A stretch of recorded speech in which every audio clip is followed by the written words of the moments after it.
my great pleasure to welcome all of you here today to this rather intimate venue. I'm especially pleased that you have ventured out under the difficult circumstances we as the human race have to live under these days. For that, I thank you. A special thanks to Wesley, who flew all the way from Cape Town, Zane and Lumkile, for agreeing to do the main inputs today. Thank you, it's greatly appreciated. This is the first of what I'm hoping will be a series of debates and discussions initiated by the Sunday Independent on the great issues of the day, particularly those faced by us as South Africans and as Africans. Our seminar today was prompted by an international summit for democracy convened last week by the United States and its Western allies, to which 110 countries were invited and hosted by President Joe Biden. The list of those invited included 17 sub-Saharan countries as well as South Africa, but specifically excluded Russia and China. That is excluding from an event vital to all humankind, 1.6 billion of the world's 7 billion population. The ostensible aim of the summit was to defend democracy and human rights around the globe. Some of the invited countries, considered by many to be dubious democracies and with checkered records of human rights, cast doubt whether the summit's stated objectives would be met. It seemed they were there simply to fulfill the strategic interests of the United States rather than as paragons of democracy and human rights. So the $64,000 question, as the Americans like to say, is whose version of democracy and whose version of human rights are we talking about?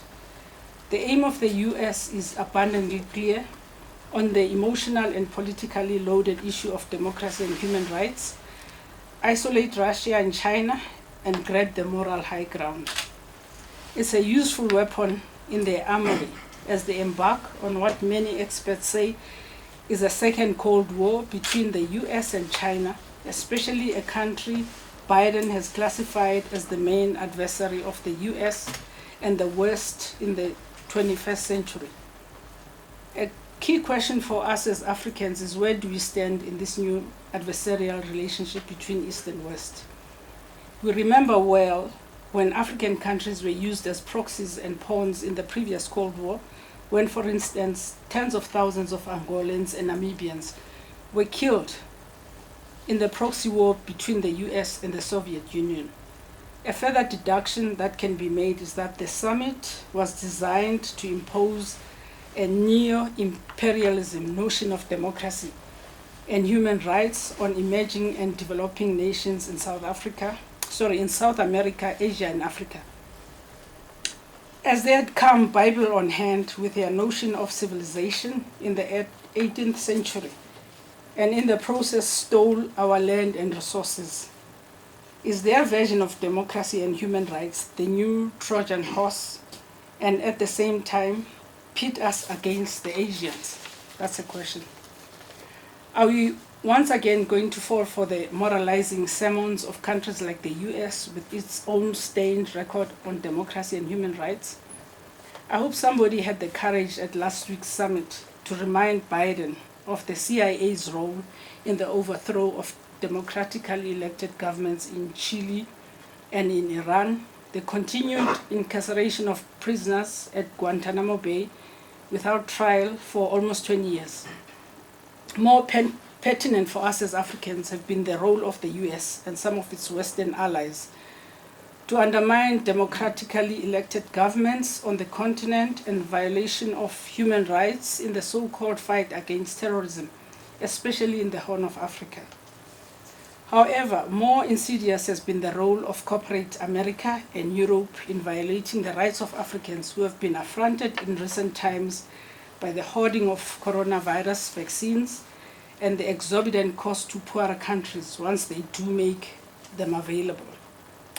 Recently, we got a rude reminder of how Americans treat Africans at the outbreak of the Omicron virus, and without so much as a discussion, they put African countries in the SADC region on red alert closing off our borders on planes coming from this end, as if the virus originated from Africa when it was all over the world. Thank God President Ramaphosa snapped their summit. Under the cloak of democracy and human rights has been the practice of pharmaceutical companies in the field of medical experimentation and the dumping of pharmaceutical products on unsuspecting communities on the continent. We have obtained a short video titled The Hidden Truth, which exposes the pain and suffering of women and children in Uganda at the hands of some of these companies. As Africans, we have also learned that in pursuit of profits, human rights are never a consideration. These pharmaceuticals, or big pharma, have admitted to spreading millions on gifts to secure contracts with state health service providers in order to dump on African communities products that had been banned or restricted in the United States. Please, let's watch the video. The most frequently used remedies for health problems in Uganda are drugs and vaccines dumped in from the US.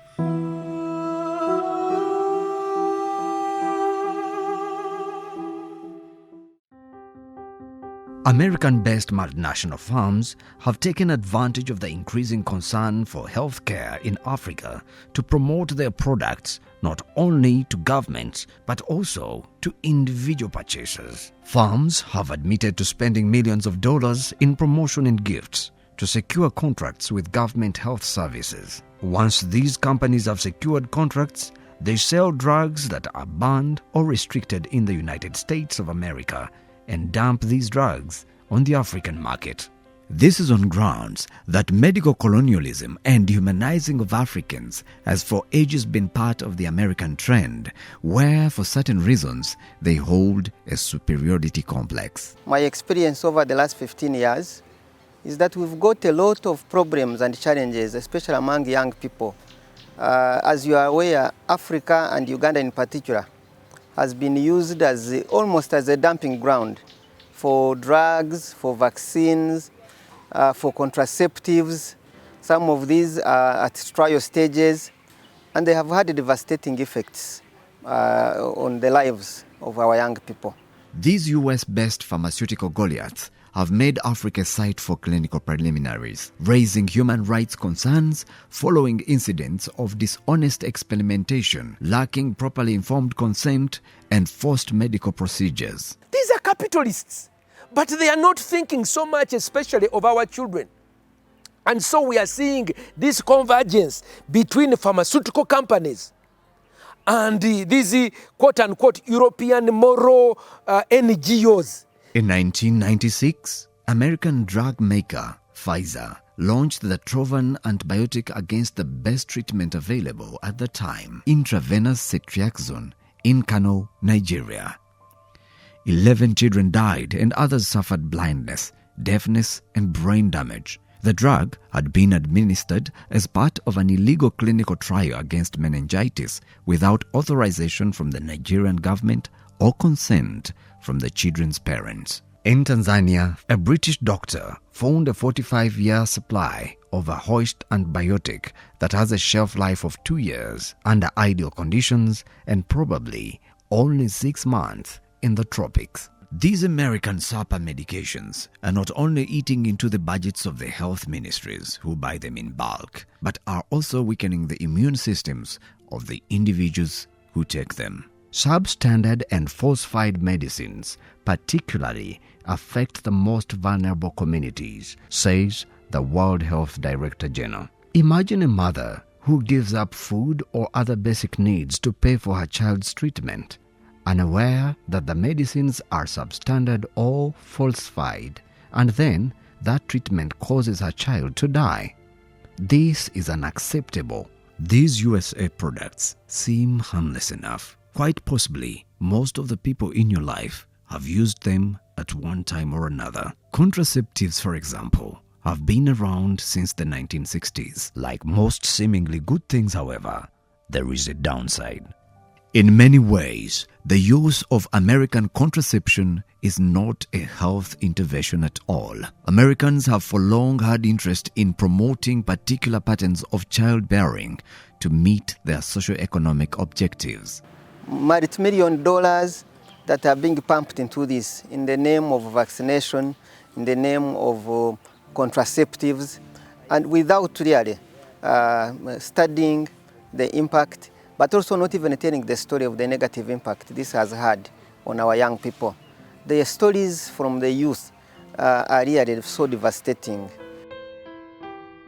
In Uganda, the so-called family planning program has been guided by the most anti-people forces for many decades. Conditionality related with aid from the US has set the powers that be to move into the area of population control. Restricted drugs and birth control devices banned in the US are often shipped here. The logic is simple. The purpose of the family planning program is not to help couples meet their reproductive goals, plan and time their children, but to ensure that they stop having children and demographic goals are met. In females, we have both what we call hormonal methods of family planning and non-hormonal family planning methods. Despite the various methods available for contraception, the use of USA hormonal contraceptives has found favor in many women, educated, uneducated, young or old, because of promulgation through different non-governmental organizations like USAID, Marriage Stops International, UHMG, Obulamu Program, and many local organizations funded significantly by the United States. We are seeing international NGOs and companies, mainly from the US and the Western world, pumping a lot of funding, targeting young people, targeting women. But we also worry because you hear stories of 2 million condoms being recalled, being withdrawn, yet they are already in the market. You hear stories of young people telling you stories of condoms bursting when they are sexually active. And then you also meet women who are suffering, silently suffering, because part of the issues they have is stigma. They cannot come out, yet they are grappling with the issues of contraceptives. These American contraceptives are against the African culture of extending family heredity and replacement of the dead. Our culture in Kasese does not allow this provision for contraceptives. It is also against the societal expectation for married women to give birth to many children. It is against the religious fact that God is the ultimate source of life. No man is supposed to stop somebody from giving birth, because from the biblical perspective, giving birth is a godly thing. These American products are violating the public sway of African nations by empowering conception preventions, yet we have no enactment in our constitution that advocates for the anti-conception medication or the number of children one is supposed to give birth to. A series of hormonal contraceptives have been put out, with various mixes of hormones, all essentially synthetic estrogen and progesterone, using different delivery routes from oral pills to injectables to vaginal rings and implants. Those hormonal family planning methods, they are the methods which for example, if you use it in your body, it can enter into your body and change your system completely so that you can fail to conceive or to get pregnant.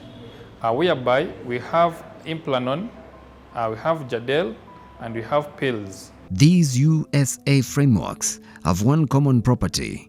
They are all long-acting, with impacts varying between couples of months for injectables to 5 years of contraceptive effect with implants. To some people, family planning is like food. If it is sweet for me, then it will not be sweet for you. Whereby, when it goes into the reproductive system, some other people, they narrow their fallopian tubes so that it cannot transport the ovaries in the right time. And some other people, it can reduce on their mucous membrane, whereby those mucous membrane helps the sperms to move from one place to another so that it can process the fertilization. These family plannings, they have side effects if you use them. So if you get a proper screening from a proper medical center, that's when you'll not face those side effects. Among those side effects, with people, they get headache, they get spotting during the process of using family planning, and sometimes people, they even get secondary infertility. With profit being the sole directing motive in all drugstores, caution has been thrown to the winds for many young girls of school-going age who have gained the propensity of using these engineered hormones for contraception. They just give out those methods anyhowly. A child will come to her or him, will just say, I want pills. Just give out pills, regardless of the expiry date.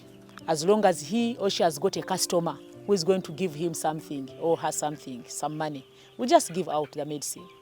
So we have these, of course, we have local clinics around us. This is where they access these family plannings. Today, it is clear that the combined high estrogen and progesterone oral contraceptive pill from the United States of America is leaving behind a trail of serious diseases among women. Nze kuvazalibwa na kakosa family planning 3 naye mu family planning 3 siinamu ekirungi n'ekimu kyenkoze eki kyenfunyeemu. Nasooka n'empiso nga nakazaala omwana omwasooka. Empiso bwe nali bankuba empiso z'emyezi 3 ng'omutima guluma nnyo, mbeera njagala okunywa, sirinya akasozi bwe nkalinya mpulira omutima gwonna nga gukuba, mpulira bubi kale.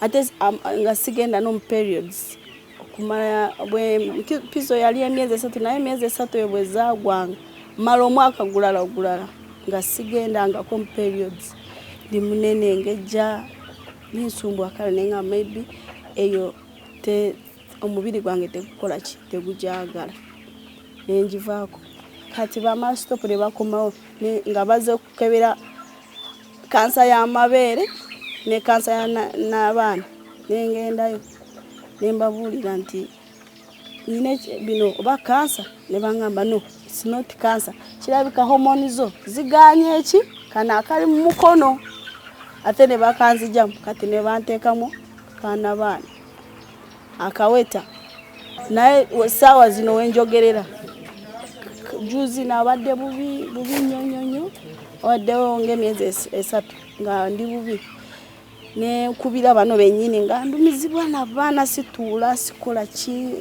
yenna nga mpulira bubi ne nyonya kana akakadi kange nemba kubira nemba gamba mwanteeka mwakaweta naye nga seewulira bulungi ekintu kindi bubi kuna baana situula sikola ki mpulira bubi nnyo nangamba genda olaba omusawo omugugu kayinza kuba kavudde wekaali ne kavaawo genda olaba omusawo wenalaba dokita nangamba sooka ogende mu sikaani okutuuka mu sikaani ngunyina ebizimba byawa byakuna baana ng'ebizimba ebyo kati saawa zino bampa eddagala balina okundongoosa ebizimba bangamba mu Gwokumi era natya n'okutya ate ne bangamba akantu kabulira mu mubiri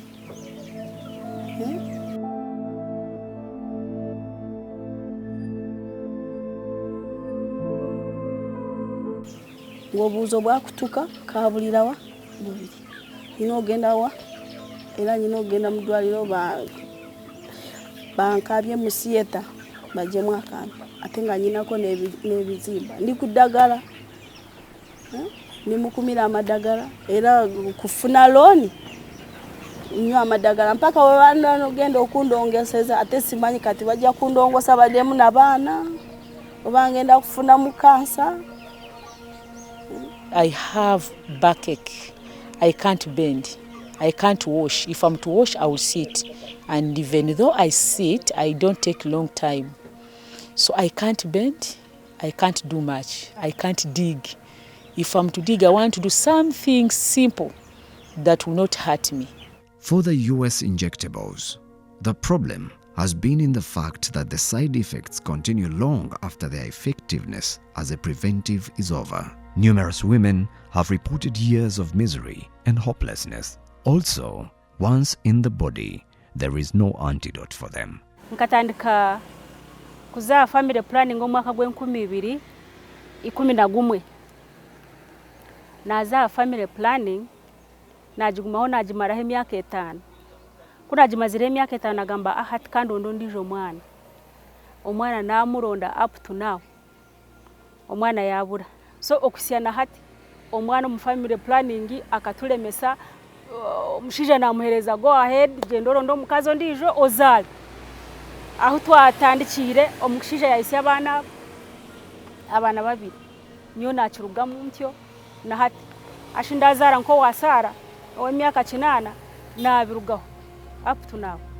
The second major hazard associated with these USA injections consists of the harm caused to children exposed to these hormones while in their mother's womb or through mother's milk when lactating women use these injectables. The immediate well-documented effect of these American teratogens that halt pregnancies is exposure of the fetus to viralization in females and feminization of males in the external genitalia. Traces of these hormones have been found in the fatty tissue of babies exposed via breast milk. These results have been neglected while declaring American injectables safe. On this very ground of causing birth defects, many other high-dose estrogen-progesterone combination drugs from the United States of America have been declared unsafe and banned. The problem is if someone goes to the hospital or to a pharmacy or to a unit, buys what they think they need without any prescription, I think there is a danger for misuse. There's also a danger for maybe overdose. That can also be a danger for abuse. With profit taking center stage, the injections are administered at a cost, and this sale would be to agencies like USAID, which are carrying out population control projects in Uganda with the help of NGOs. These pharmaceutical companies which sell these products, whether they are condoms, whether they are IUDs, whether they are simanya intrauterine implant, then there is one which they insert. Though they make money. So at the end of the day, the more uptake, the more business. These US-based multinationals and international NGOs are wrecking the lives and health of women and children. What will it take to stop them? Who will dare to stand up to them? These quote-unquote European moral NGOs, you're dealing with United Nations, you are dealing with the International Parenthood, you are dealing, now they have local agents. Richie Hand is one of the young men that used to come to my, but Richie Hand now is becoming the implementing pattern of these groups whose number one is promote abortion, to promote uptake of these pharmaceutical companies, and they are damaging the young people. At any rate, each injection will bring for the US a profit while it brings untold miseries to the Ugandan women.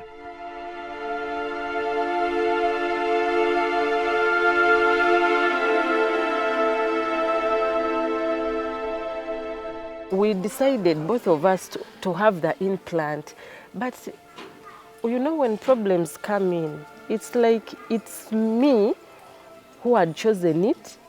For him, it was like I had opted for another one, but because for you, your voice was heard so much, I had to do what? To keep quiet. So he put the blame on me, that maybe you are the one who accepted the implant. Here you are, we've taken money for the fibroids. Right now, we don't know what's wrong with you. The bleeding is so heavy. I don't know if you're going to get pregnant again. It was too much. Maybe you have some other men. I don't know, because you don't want to sleep with me. Trust me, I didn't know that all that was because of what? Was because of the implant. There is no way someone would come and tell you that, oh, that is the implant causing all that. It is later that I realized that it had caused a lot, and almost causing a separation to my what? To my marriage. Nasooka nga nnuma ng'omutwe gunnuma naye nga simanyi ki nga nnywa nnyo nga bagamba nywa nnyo naye nga I rest enough naye nga simanyi lwaki omutwe gunnuma nga nkola buli kimu okuziyiza omutwe okunnuma naye nga simanyi lwaki.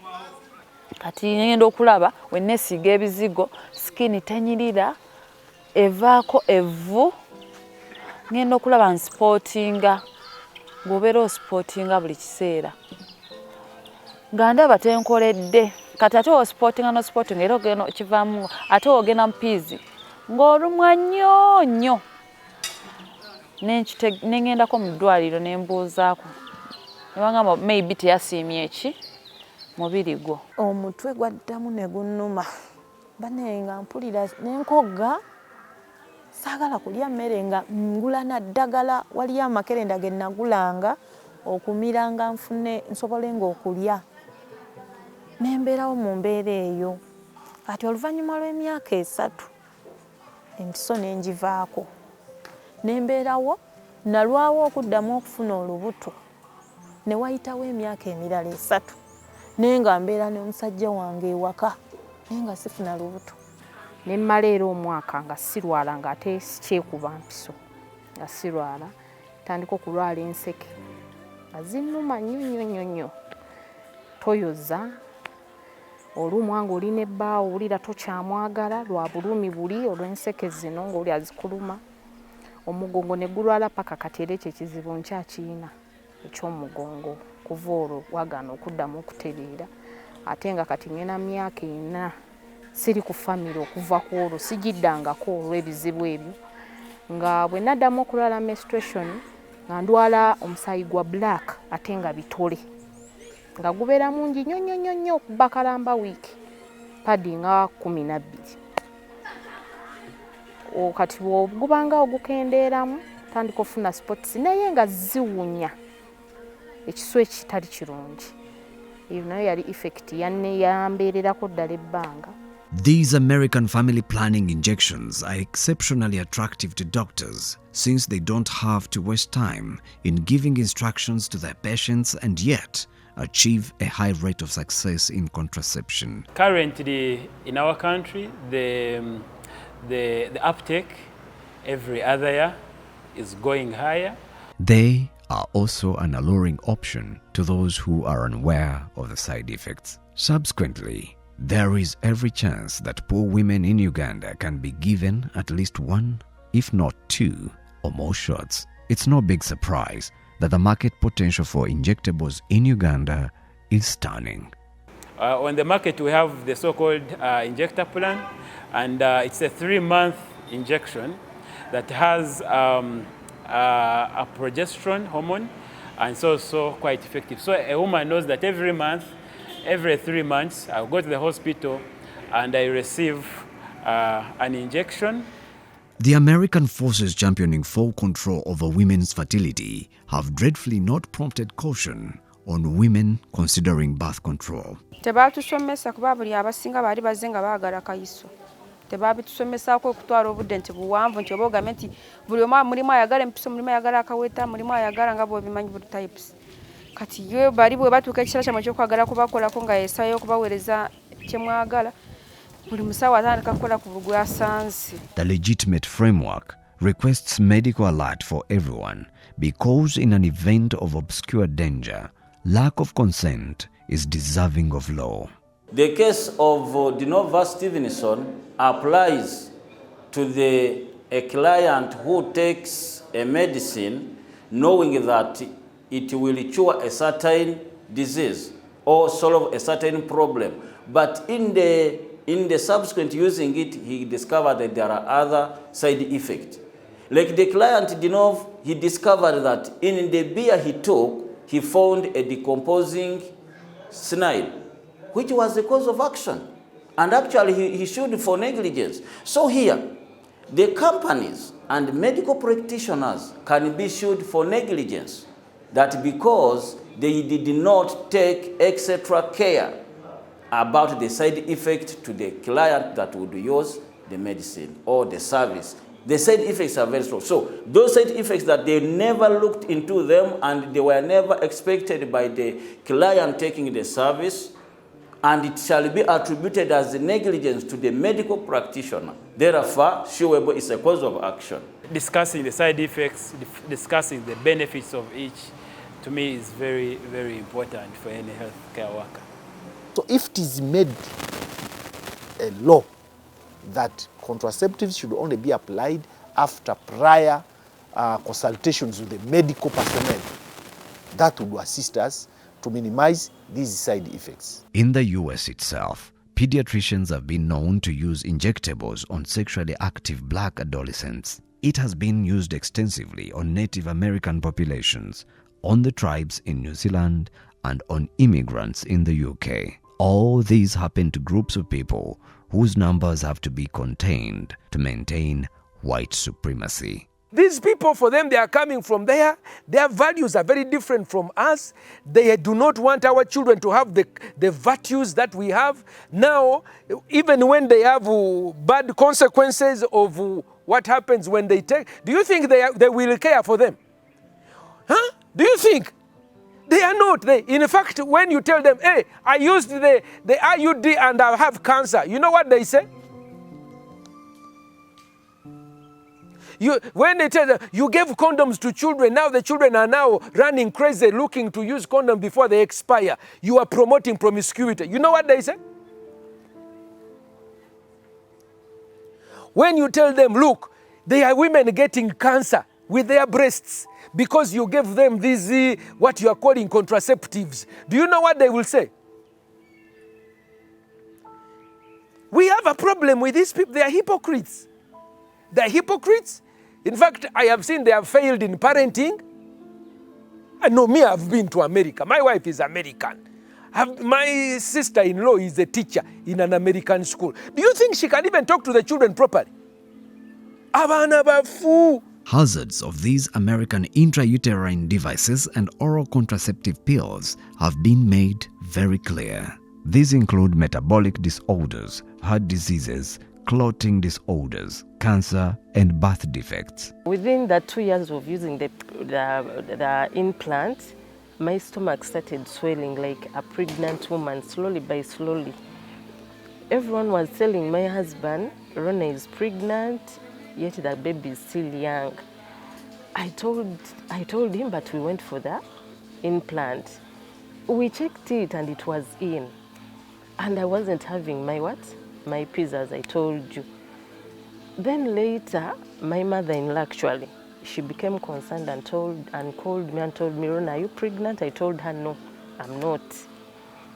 She said, no, we should go to the hospital and try to find out.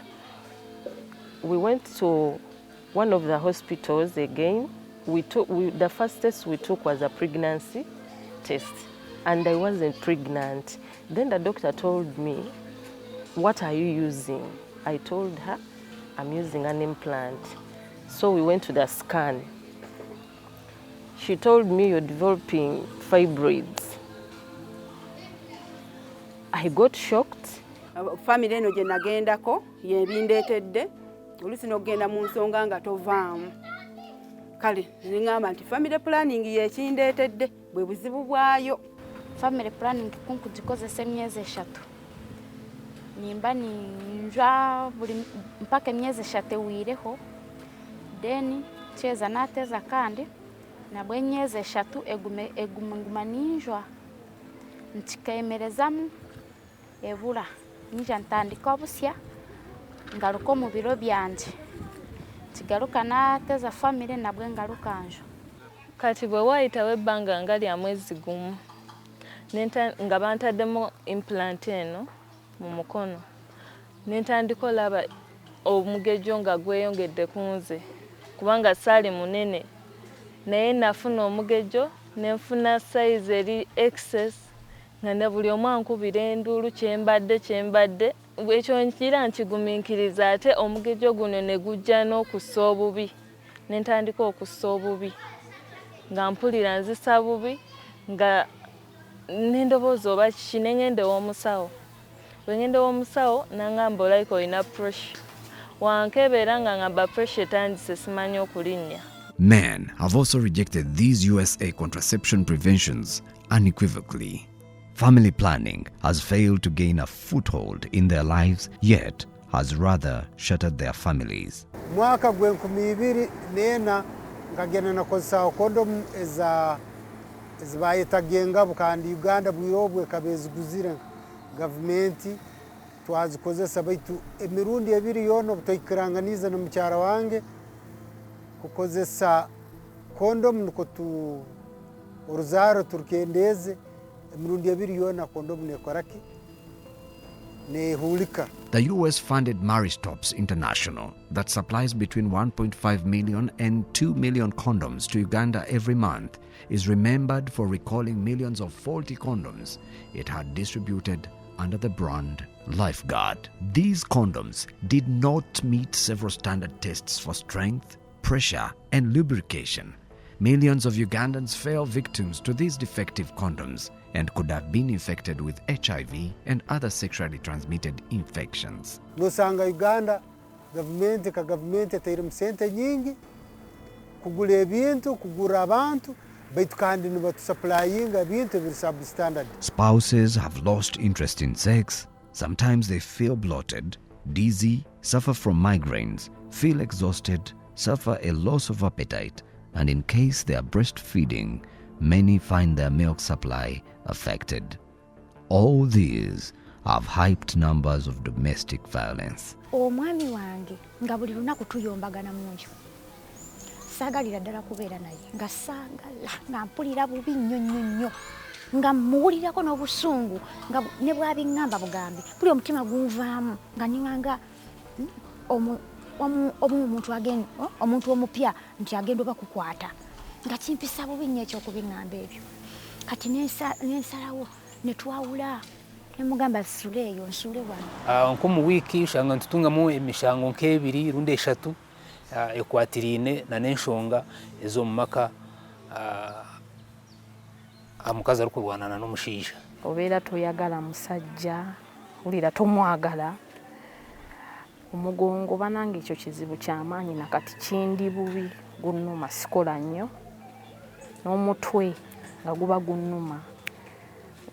Ekyandeetera okubanga n'abantu saagala nnyo babeeramu lw'amazzi gali aganvangamu gawunya ekisu.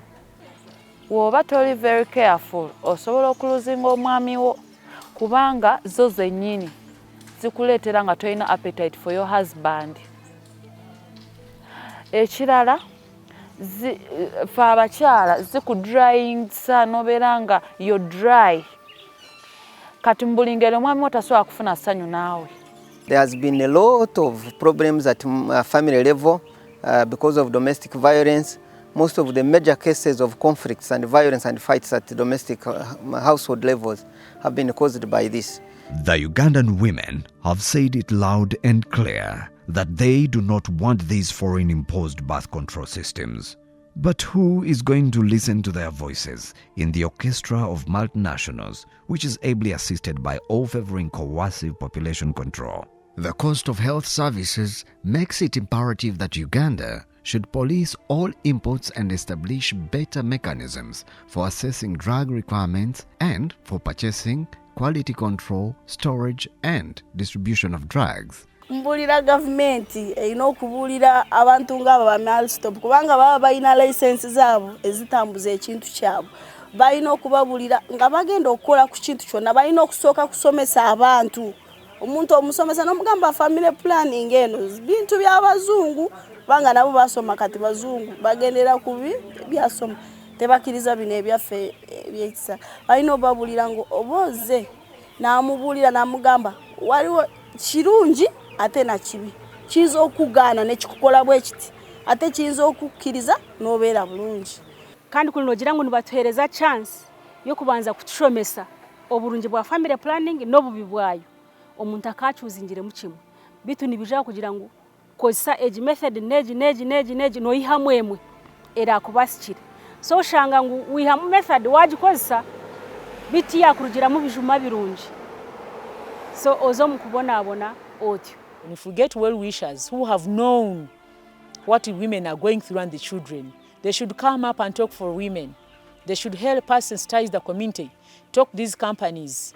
If at all we can get other means of family planning, not these family plans that are really have made a woman suffer, we can use other methods. This campaign is therefore a mission for women saying that they don't wish to stay ignorant. It is for women who do not want to hand their bodies over to American coercive population control, for women who want to be party to decision making. And I think it is time that we document all these young people or the families that have been affected so that the victims can obtain justice, where especially the medical teams that promote these medical products have not followed the medical ethics in explaining and obtaining consent from the beneficiaries and ensuring that they even follow up what happened so that they can be able to address the negative side effects of this program.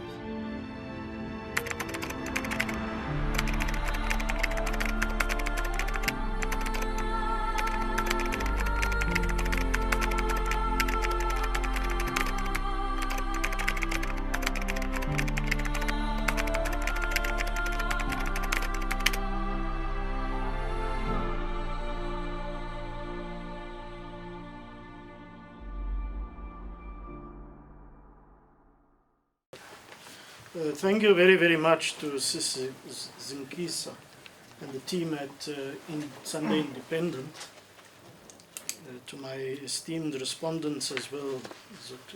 Is Dr. Lumkile, is Brother Lumkile? Yeah. And Zane as well. I told them earlier that it feels a bit like I'm presenting my Ph.D. thesis again, and to have such eminent respondents, so I'm certainly looking forward to them responding very vigorously to the presentation. I want to also take this opportunity in thanking Buta Muhsin for the invitation, certainly, and to all of you for coming here today. Thank you very, very much. On Friday past, the world commemorated the 73rd anniversary of the adoption of the Universal Declaration of Human Rights. In 2008, 60 years after the adoption of the Declaration, a group of us were engaging Swedish scholars on the questions of democracy, human rights, and the politics of integration. Our conclusion then, as I am sure our conclusion would be here this afternoon, is that while the notion of human rights may be indeed universal, both in time and space, and the practice of democracy be the best among the worst forms of government, both human rights and democracy continue to be interrogated. There is no one model of either, and ideally, true to the geographical understanding of universal, human rights and democracy should be understood within their proper contexts and conditions. It is therefore not my intention here this afternoon to promote either a Western understanding of human rights and democracy, among others formulated by Western philosophers such as Locke and Rawls, nor is it even my intention to promote a Chinese understanding of human rights and democracy in the thought of Mengzi and later Chairman Mao. To insist on a Chinese understanding of human rights and democracy as formulated by Mengzi and Chairman Mao would be to go against everything the Chinese have fought for in the last 70 years, imperialism. Insisting on a Western understanding of human rights and democracy as formulated by Locke and Rawls is exactly what happened in Washington, D.C. last week. In the immediate aftermath of the Declaration of Human Rights in 1948, many across the globe, and especially in the global south, were skeptical of the Declaration and its intent. In fact, one of the most striking ironies of the Declaration was that one of its main architects and promoters was a man by the name of Jan Christian Smuts, then Prime Minister of South Africa.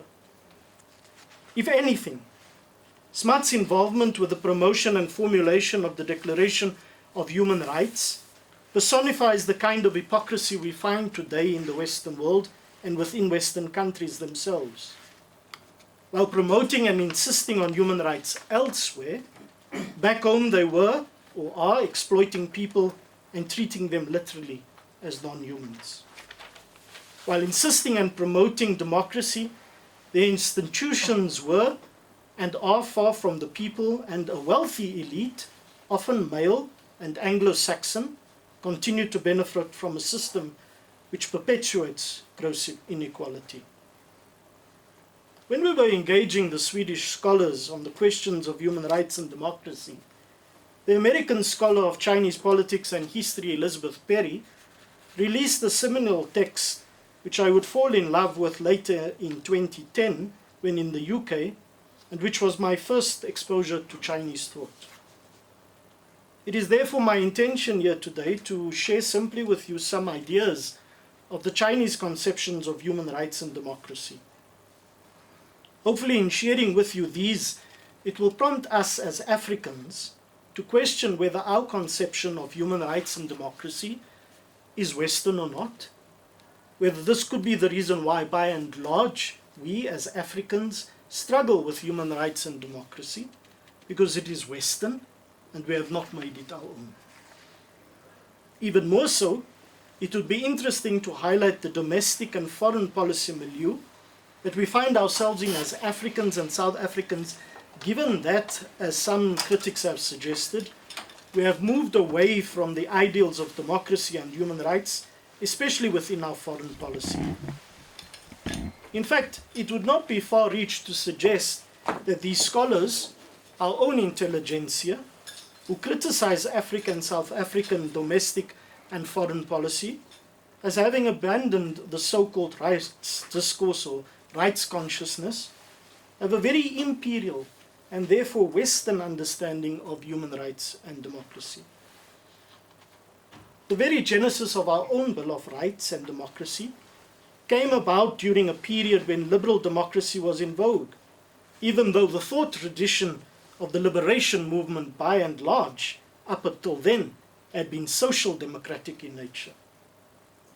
Neo-imperial liberal democracy adopted and promoted by South Africa, who then therefore soon rattle our country with the handling or mishandling of democratic South Africa's first international embarrassment, the hanging of Ken Saro-Wiwa. Little wonder the Mbeki administration, rightfully so, adopted so-called quiet diplomacy after this. The summit held last week in Washington, D.C. must therefore be understood in its proper context. Liberal democracy across the world is in crisis today. Yet the summit is an attempt to rescue that project, as the American political scholar Samuel Huntington would call it, Project Democracy, launched under the Carter administration. Over time, the project has evolved and taken on various official names, but unofficially the world has come to know it as regime change. History is littered with ostensibly American promotion of human rights and democracy across the world. Pinochet after Allende, Siseko after Lumumba, the Taliban 1.0 after the Soviet invasion in Afghanistan, Daesh after the invasion of Iraq, and the promotion to topple al-Assad, to mention but a few. What I will suggest today, as Elizabeth Perry's work does, which we shall traverse in a moment, and will certainly point out, is even human rights and democracy have been indigenized by the Chinese. Put differently, as with Marxist-Leninism, the Chinese have human rights and democracy with Chinese characteristics. Again, all of this may sound familiar, yet if we were to understand fully the difficulties faced by Africans and South Africans in grappling with issues of human rights and democracy, now 27 years into our own democratic dispensation, then it will become clear that we have not yet fully appreciated this need to live what I would term an Ubuntu understanding of human rights and democracy. In a seminal piece, Chinese Conceptions of Rights from Mencius to Mao and Now, Elizabeth Perry highlights a number of pertinent points for our own understanding of human rights. Firstly, she points out that the Western understanding of post-Chairman Mao China is depicted as a society where Marxism has been discredited, but Chinese people have no moral compass to guide their changing and confused lives. Because of this alleged ethical and spiritual vacuum, Perry continues, we, that is the rest of the world, are told millions of Chinese have turned to other forms of solace, Falun Gong, underground Christianity, and so forth. It is from within this false spiritual propaganda against China that I would want to suggest here this afternoon comes the propaganda we have seen in the recent times in relation to Catholics in China, as well as what has allegedly been happening in Xinjiang and with the Uyghurs. Put differently, we are made to believe that Chinese people have no sense of faith, spirituality, and even worse still, that the state does not tolerate religion. If I may add, as someone who has lived in China for 3 years, practiced his faith freely, Catholicism, and who has Chinese friends who are practicing Muslims, nothing could be further from the truth. Secondly, Perry points out the appreciation by the Chinese state, in particular the Communist Party of China, of human rights since the days of the Chinese Revolution and the founding of the new China in 1949. In the year 2000, the white paper entitled 50 Years of Progress in China's Human Rights, and used by Perry, the Chinese State Council writes, and I quote, "Invaded and enslaved by various foreign powers, old China lost its state sovereignty and its people's human rights lost their minimum guarantee." Quote end.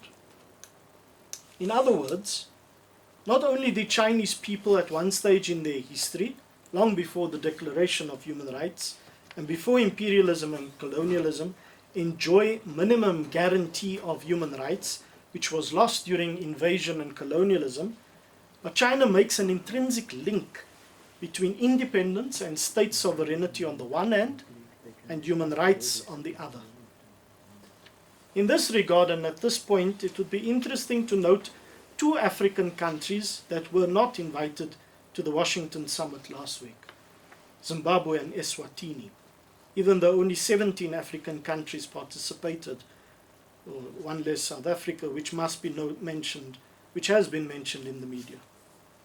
In particular, and often unfortunately spurned on by some quarters in South Africa, Zimbabwe's sovereignty as a state has been seriously slighted. In recent times, and even with the promotion of the political party I belong to, we have sought the need to act as a big brother, as it were, and visit Zimbabwe, as if it is any of our concern, and as if we can teach the Zimbabweans anything about independence, human rights, or even democracy. Again, spurned on by this imperialist Western type of thinking of human rights and democracy, we promote policies of interference and must-go mentalities. In other words, regime change. China has the most neighbors in the world, 14 by land and 6 by sea. This fact, together with its anti-imperial and anti-colonial thinking, promotes for the sovereignty and promotes respect for the sovereignty of all states.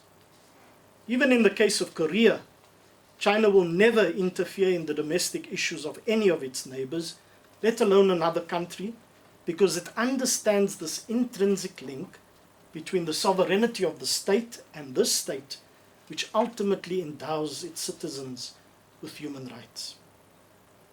Therefore, from the days of pre-New China, human rights within Chinese society have been closely linked with this minimum standard of living, subsistence, or shangcun, and at the same time, more than this minimum standard of living, there is an expectation for fajan, development or improvement in that minimum standard of living. As Perry further points out, the notion or conception of human rights as a minimum standard of living, and that the state itself must provide this minimum standard of living as well as development, or the state's very legitimacy depends on it, goes back as far as Confucius in the 6th to 5th century before Common Era. These notions were then developed by the Confucian philosopher Mengzi, who directly linked economic wealth with legitimate rule.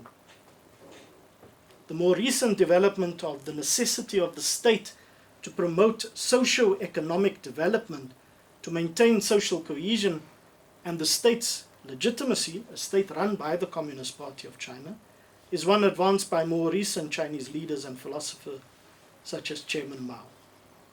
As Perry continues to point out, these thoughts lie at the very heart of how Chinese people think and act politically, and they are not foreign to Western thinkers. For example, T.H. Marshall developed the social citizen, or the collective right to economic welfare and social security as the highest expression of citizenship. Samuel Fleischer points to distributive justice using the works of Rousseau, Smith, Kant, and Babeuf. Yet it must be understood that the work of philosophers such as John Locke and John Rawls, pillars on which Western political philosophy are built, emphasize the individual inalienable rights, in particular to life, liberty, and property. This contrasts to the third point made by Perry, and which could be understood as Chinese democracy. Mengzi, writes Perry, was one day asked by an anxious king, what should he do in order to hold on to the throne? Mengzi answered simply, protect the people. Mengzi continued, an intelligent ruler will regulate the livelihood of the people so as to make sure in good years they shall always be abundantly satisfied, and that in bad years they shall escape the danger of perishing. Thus promoting the people's livelihood has become the statecraft of the Chinese. Again, as Elizabeth Perry points out, this thinking was developed in the 11th century before Common Era under the Zhou dynasty, when the concept of the mandate of heaven was advanced. Mengzi would develop this in linking heaven, Xian, with the support of the people, Ren.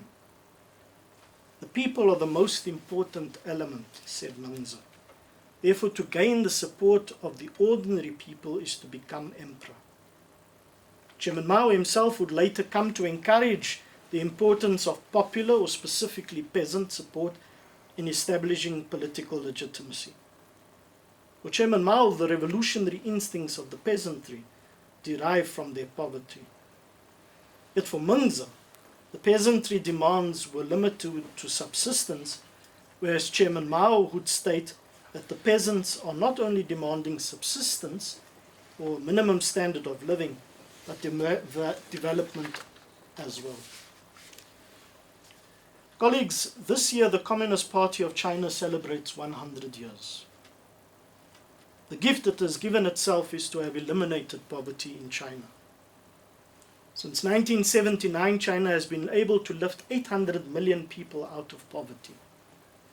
From the end of 2012 to the end of 2019, China lifted more than 10 million people out of poverty annually for 7 consecutive years. Today, poverty is part of China's history.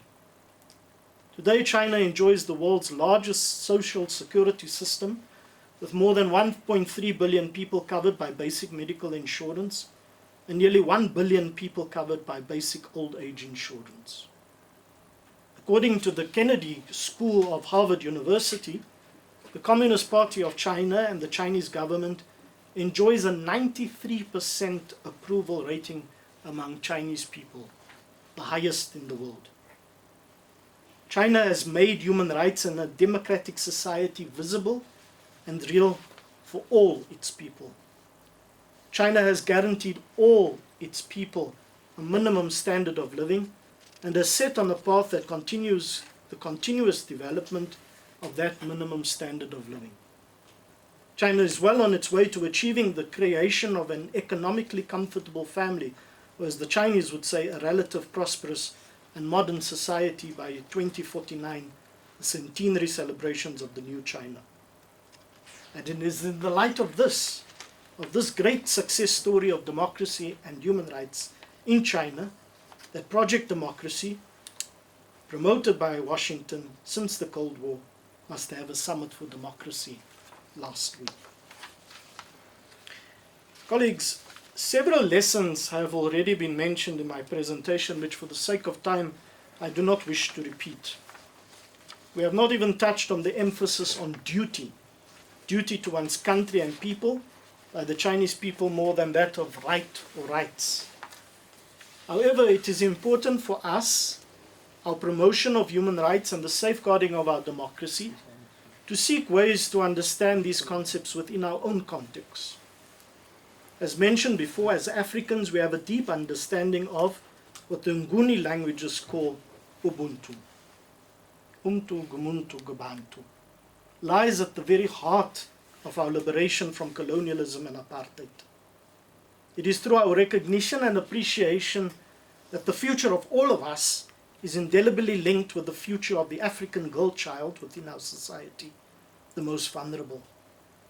In fact, if anything, Ubuntu is the very antithesis to the philosophy promoted by philosophers such as Locke and Rawls, which ingrained and emphasized the inalienability of individual human rights.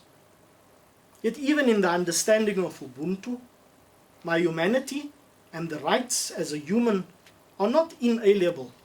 Rather, it is bestowed upon me, or even better still, emanating from the community. Put differently, I have rights because we have rights. I have rights because I fulfill my duties towards my community. In this regard, debates continuing within our country with regards to land in particular must permeate the notion that those who currently possess land understand themselves, their livelihoods, and their futures intrinsically linked to the dispossessed. Even more so, given the vast inequalities in our country, hopefully those among us who have much property will appreciate that they and their futures are unsustainable if most of our people continue to live in abject poverty. What is access to land?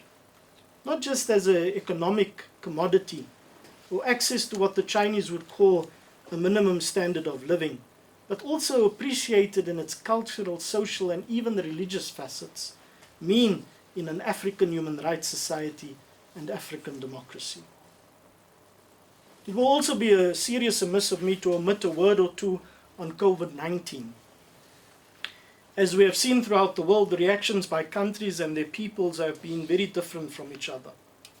In the Far East, people have trusted the state and adhered religiously to the regulations put out.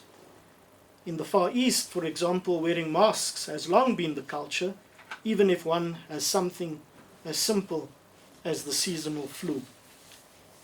The sizes of these populations have certainly inculcated a communal understanding of public health, even to the extent of not wanting to spread the seasonal flu. On the other hand, the reactions in Western countries have been individualistic, and in the extreme, the science of wearing masks and vaccinations have even been questioned. Liberalism in the West has seriously damaged the public trust that people have of their governments and state in general. Inculcated during the Reagan and Thatcher years, the mala fide intent of the state or antagonism towards the state has always been haunting these Western populations, and therefore in a moment of crisis, as presented by COVID-19 pandemic, even governments, never mind their people, are pessimistic about the intentions of science and state bureaucrats. In Africa, the lack of building capacity and trust in the state has seriously hampered our own efforts to respond adequately to COVID-19. Our people do not have trust in the state, and not all of this can be blamed on neoliberalism that has dominated our discourse for the last 3 decades. Lack of providing a minimum standard of living and development, more than maybe corruption or even state capture, has been the real reasons, I would want to suggest, for this lack of confidence by our people in our governments and in our states. At the same time, one would hope that our foreign policy in particular is not pursued in the same vein as those in the West does, through neo-imperial action, but that we rather, like China, respect the sovereignty of states within the family of nations. A state is a state because of other states. In this way, and unlike Jan Smuts, we will not only be pursuing democracy at home, but we will certainly be respecting every country, no matter how small or large they may be. None of the issues raised here today have been adequately exhausted. But again, I do thank you and the Sunday Independent for organizing this event, listening, and I look forward to the input made by the esteemed respondents. Xie. Thank you.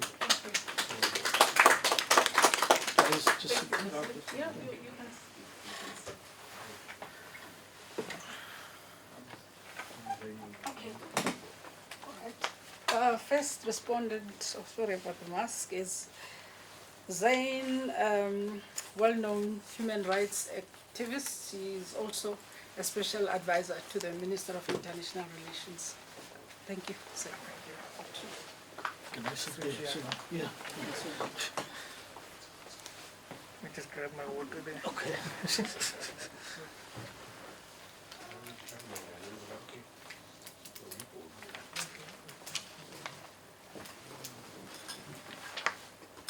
I've got notes in here and here because I got the paper before. So but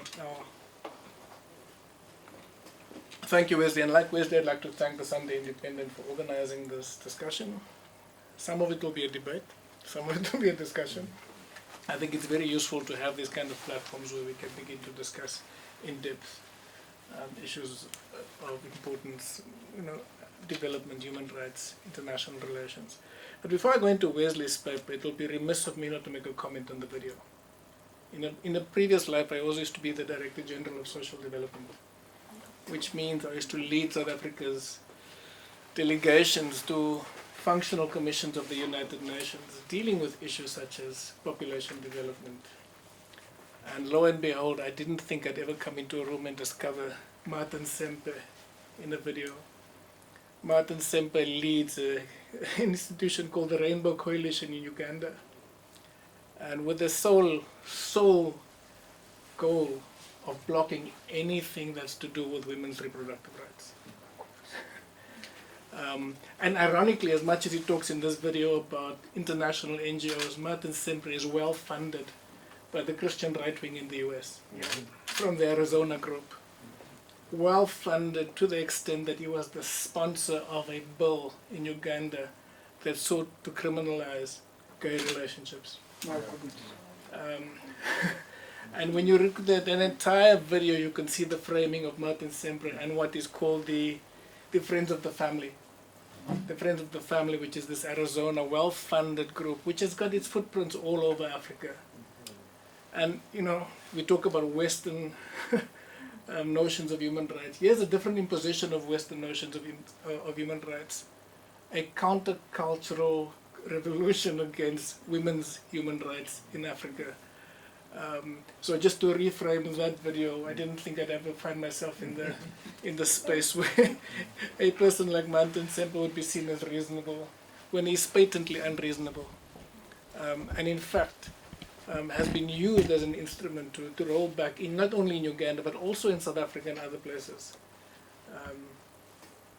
Not using science and evidence, but using a particular approach to spirituality, women's human rights. So I just wanted to mention that, Zingi and Muhsin.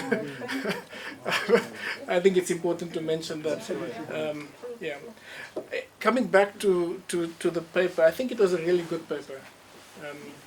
And I'm not going to go into detail in my responses. I've just got 3 areas I want to talk to.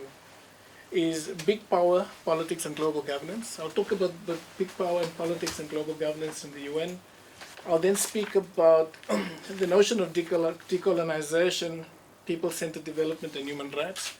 And I'll talk there a bit more on the dichotomy between the different forms of rights favored by, say, developing countries and Western countries. And then I'll end with some questions, I think, Mostly, it wasn't canvassed that much in the input, but the issue of non-intervention and what that means. Just to warn you, I speak from an international human rights perspective, but a legal perspective and the politics of it as well. Okay. So on the issues around big power politics and global governance, and Wesley's spoken about the charter, the declaration, the UN Declaration of Human Rights. But I want to just go back a bit further. So if one looks at the League of Nations itself and the founding of the League of Nations, and that is where Jan Smuts first started drafting the charter of the League of Nations.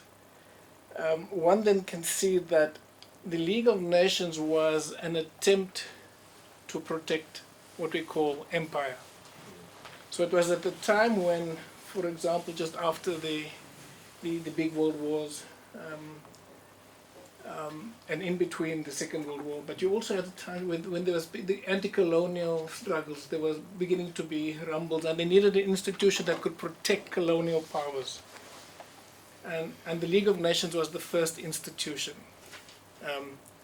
And I'm not going to go through all the details of it, but if one reads the intent of the first charter, the intent of the first charter was to protect empire. I wrote a paper on invitation of the US Secretary General, which was entitled From Defending Empire to People-Centered Global Cooperation. Because some of us felt that we needed to actually, when we talk about powers and big power, not make it in this binary manner, old Cold War style. Actually, let's talk about big powers and the trajectory of big powers. So the first big powers, your colonial powers, who drafted a charter to protect their interests. Then after the big tribal war, the Second World War, and the atrocities that Europeans and nations of the North generally meted out on each other, and which is the catalyst for changing from the League of Nations, which had become incredibly weak, to the United Nations.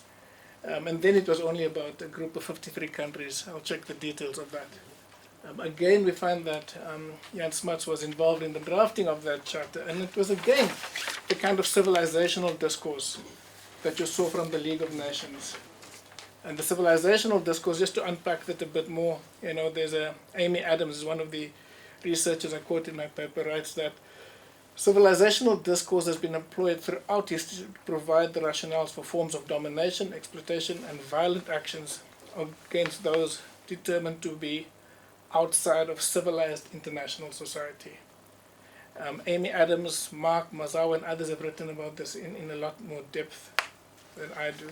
She basically talks about how the law of nations posited the idea that through universally binding law, Christian nations had a civilizational role, over the less enlightened. Okay? And I think you spoke about civilizational issues as well. Moving to the UN, so there was an attempt to not use, for example, this kind of civilizational language that you had in the League of Nations, but they didn't succeed. So if one reads through the charter, you'll still find the civilizational language coming out in terms of how they dealt with what they call mandates over newly decolonized countries. And the mandating system, if you look at the pillars of the UN, and of course one of those mandating systems, one of those mandates was in Palestine. And the original sin was countries, not more than 53, meeting to decide on the fate of another country. 15 countries then, led by Egypt and others, voted against it. So 35 countries decided the fate of what would happen to the Palestinian people in the end. But it just gives you a sense about the mandate system. So the genesis of the UN has been about protecting empire. And like I said, the first powers were your colonial powers. But there was, with the end of the Second World War and the establishment of the UN Security Council and the drafting of the charter in a way that, because of the horrors of the Second World War, the main purpose of the UN was to regulate how the use of force, not to end the use of force, not to promote peace, but to regulate the use of force. And I use that purposely. Regulate means when is the use of force legal, right? And secondly, once it's been declared legal, what can you do in the process of war? Okay, so that's where humanitarian law emerged. But only 5 countries can decide when the use of force is legal. And these 5 countries, essentially, because of the veto system and the structure of the Security Council, have enormous power over others in the world, over developing countries.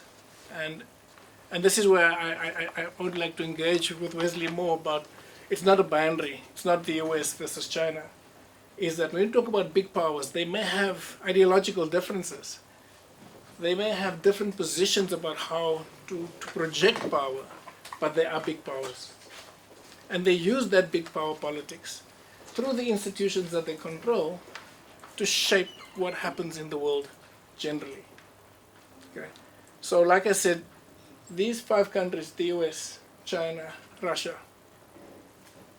UK, France, the victors of the Second World War, these were the allies.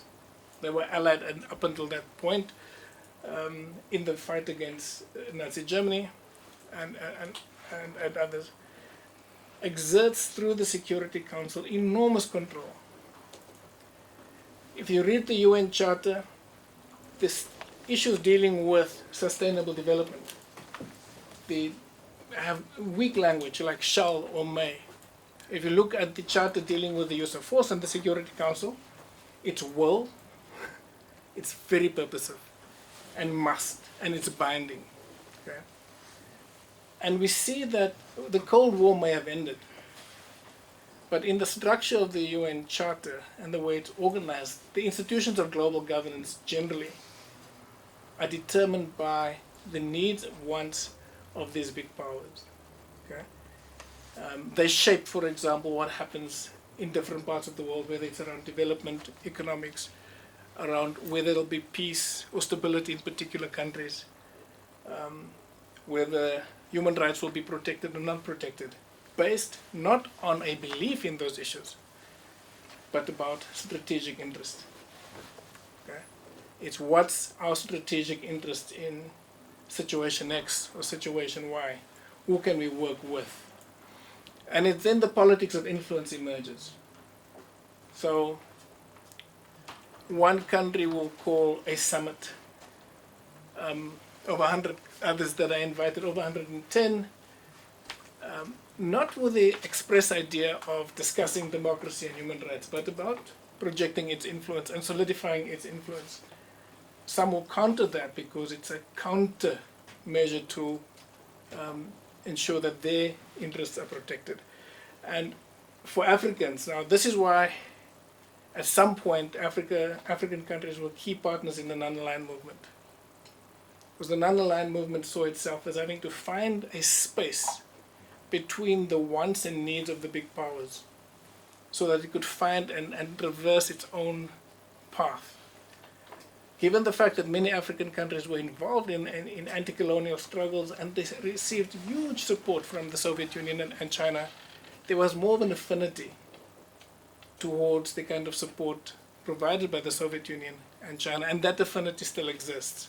So China is still part of the G77, which is a group. It's a group of 77 countries that also emerged to look at what are the development interests of the developing world and the newly decolonized countries. Interestingly, the OECD was formed directly to oppose the formation of the G77. And the OECD is a lot more influential than the G77. The OECD is linked to the G20, and the OECD has found a niche, for example, in terms of determining key economic and social policies globally, and are more influential in the UN system than the G77. And this is something of the structure of power within global governance that we need to talk about. So I think just to sum up that section on global power and governance is that there are no saints and sinners, in my view. There are different powers seeking to use the space that they occupy to influence their way of seeing the world. And oftentimes African countries and other developing countries are caught between between what they must do. And this is why you'll find that you'll have a Turkey-Africa summit, you'll have a China-Africa summit, you'll have a Russia-Africa summit, you'll have a US-Africa summit, almost as if African countries are the instruments of these big powers, or want to be big powers. And part of the solution is for African countries and the AU to become stronger and say, if you want to talk to Africa, you're going to come to Addis Ababa or Pretoria and engage with us in our space on our terms. Because I think the AU has become one of the biggest institutions in the developing South. It's more powerful than the OAU was, which is more nebulous and smaller.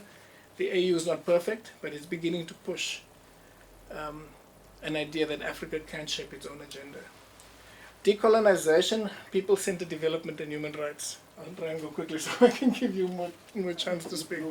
So the decolonization period of the 1960s saw a desire by newly decolonized countries for the development of laws, organizations and institutions that would dilute the authority of older sovereign states.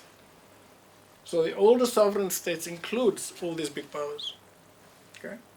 Some of them may have been colonizers, and others, to a lesser extent, have been involved in some form of empire.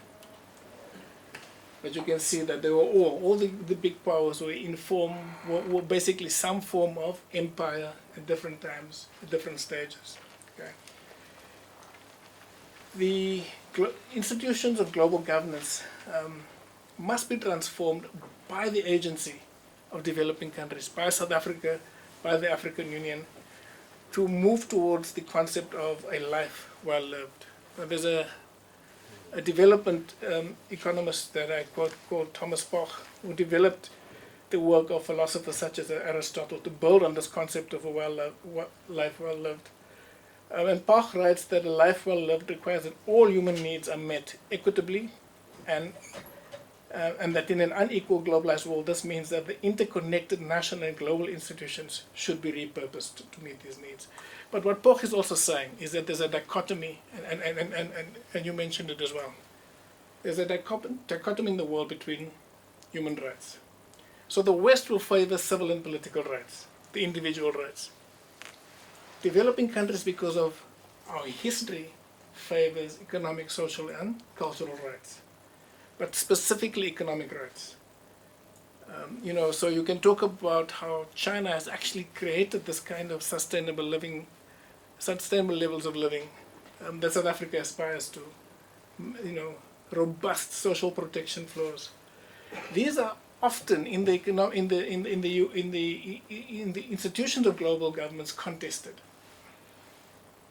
The West refuses to, for example, recognize the right to development, certain forms of the rights to health, the rights to social security, for example, is contested, and the rights of states to use their resources in the interest of their population. Okay. And these are contested issues. And often developing countries are seen to be opposing civil and political rights, individual rights. But they don't do that because they don't like civil and political rights. They do it because often these have been weaponized for regime change purposes, or what we call forcible democratization processes. But what we argue as South Africa and other bridging countries from the developing South is that, as per the Declaration on the Right to Development, all of these rights are important. Your economic rights will be fulfilled, but if you don't have the civil and political rights to exercise them, this kind of development that is people-centered does not emerge. So this is what we're saying, is that you need to integrate these rights. And bridging countries like us, South Africa and others in the developing world, Brazil for a long time was part of that, and BRICS for a long time was part of that as well, where we sought to integrate all of these rights in a manner that they are equal and they are seen as being interdependent and indivisible. And that there was no hierarchy of rights. And I think that from a human rights perspective, this is something that we need to focus on. So, from this perspective, the right to actually have access to social security, a robust social protection flow, is as important as a woman's right to reproductive health. Okay. And you could see the video was trying to polarize that, actually beginning to argue that women's rights are anti-African because it's an imposition, right? So, and this plays itself out in global governance, and it's played itself up in the UN rooms that I've been involved in. So I think that's another issue for us to discuss a bit more, is that when we talk about eradicating poverty in a world where people are more equal, irrespective of where they live, the best ways of building sustainable development is to break down these lagers within global governance. And it's not easy, because these powers are vested. The one thing that China and the US have in common is that they will not reform the Security Council easily. That is their space. They will protect it, and they will work together to protect it. Okay, because it's in their interest as big powers to maintain that power. Okay. The last one, I think, and there's much more I wanted to say, but on non-intervention, I think so China's got a strong history, and it's a well-admired history of not intervening in the sovereign affairs of other states. They did so recently in the case of Myanmar, and we welcome that, where they actually said, with the Rohingya and the atrocities meted out of the Rohingya, that they will take an active role in ensuring that the Rohingya people are protected, and actually offered ways of not just mediating, but also taking the Rohingya who were pushed out of Myanmar back. But the issue of non-intervention is still a vexed one in the global space. So the Charter of the UN, through Article 2 and its various subsections, essentially says that all members shall settle their international disputes by peaceful means, and in a manner that international peace and security and injustice are not endangered. Okay? So essentially what this says is that only the UN Security Council can authorize the use of force, which means only these 5 countries have the power to authorize force, or when necessary, block the use of force of others. But also force and non-forcible measures, which includes sanctions, remain the domain of the Security Council. And this is a good thing, right, to a certain extent, because it acts as a brake towards unilateral use of power. And we've seen the impact of unilateral use of sanctions in Venezuela, the blockade of Cuba. We've seen the impact this has. Okay? But there is a question that we must ask. When does non-interference end, and where does solidarity action begin? Okay? Because the Charter is quite clear, right? Non-interference is a principle. It's part of international law. But they've seen loopholes. If there is a massacre, a genocide, can you intervene or can't you intervene? Again, you can only go back to the Security Council, and these 5 countries can decide whether action can or cannot be taken. Okay. The African Union, for example, has decided that they will take a different perspective on this and use the term non-indifference. So through the Peace and Security Council of the African Union has decided that where there's evidence of genocide, of war crimes and crimes against humanity, through the use through the use of regional forces, will engage in the affairs of sovereign states, where it's in the interest not only of the region but also of the people affected by genocides, crimes against humanity, and war crimes. The big sort of the 3 of the 4 horses of the apocalypse. It's interesting that war of aggression is not there. Now, war of aggression is when states act belligerently towards other states. And we know that the belligerent states are, again, with few exceptions, your big powerful states. And that's why none of the big, well, the three main players in the big five, China, Russia, and the US, are not signatories to the ICC, not only because of the lack of not wanting to be accountable to others, but because of the war of aggression, which is a crime, will make them or their actions subject to the scrutiny of others. Okay. So I think that non-interference, Wesley, I think we need to discuss, based on the African Union example, where they will say, we will intervene, and then we will report back to the Security Council if we have to intervene without the authority. Okay. But again, in the main, that's a debatable issue. They have to go to the Security Council.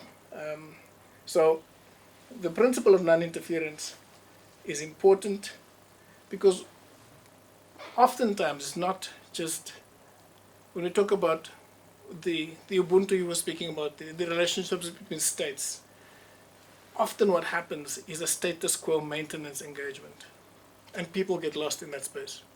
So as diplomats, we will sit around the table and we'll find a way of ensuring that as states we engage with each other so that we maintain the peace between states, sometimes at the expense of people. We can debate, right? We can debate it. Because the status quo maintenance engagement means that we want peace between us, we want order between states, and oftentimes it means the root cause of instability, violence, whether it's racism, xenophobia, is neglected. So for example, and I'll finish now, does the principle of non-interference stop South Africa from pushing a resolution at the Human Rights Council around Black Lives Matter in the US, where we have evidence of systemic discrimination based on race? Okay? What do we do when there's systemic evidence of discrimination and violence based on religion and origin? Systemic. Systemic means it's widespread, it's governed by laws, and the state is involved. It's not just the people doing it. It requires state action. Okay? And these are questions that we have to ask ourselves. So I'm going to conclude by saying, what does this mean for a country like us in South Africa? So we, in the Security Council, over the last 2 years, treaded an independent path in the main. People expected us to be voting with the Soviet Union and China, and we didn't all the time. We looked at each particular resolution on its merits and made a decision based on what we felt was in line with our constitutional principles and our broader mandating environment. And that is where we got the criticisms that, we are moving away from our traditional human rights-based approach when, for example, we didn't vote in certain issues around humanitarian affairs because we felt that actually in that specific resolution we had the rational reason to deviate from it because the main purpose and intent of that resolution wasn't really human rights. It was something else. And that independent path is something that we need to protect. And if we explain it more to the community, the world community, and we are consistent, we build respect. So all the big powers will then understand why we take certain actions and why we make certain decisions. And if we are consistent, they will actually develop more understanding of why we're doing certain things. And understanding is often more important than agreement. Because actually as we build understanding, later on the agreement will come. So I'll conclude by saying that my approach is that there's no boundary between the big global powers. Big global powers are big global powers. They use the machinery that they have at hand to exert influence. And we need to ensure that we are able to understand what we want, and together with others who are in a similar position, craft out a different world that is more equal, that isn't big power centered, that is more amenable to people-centered development. Thanks.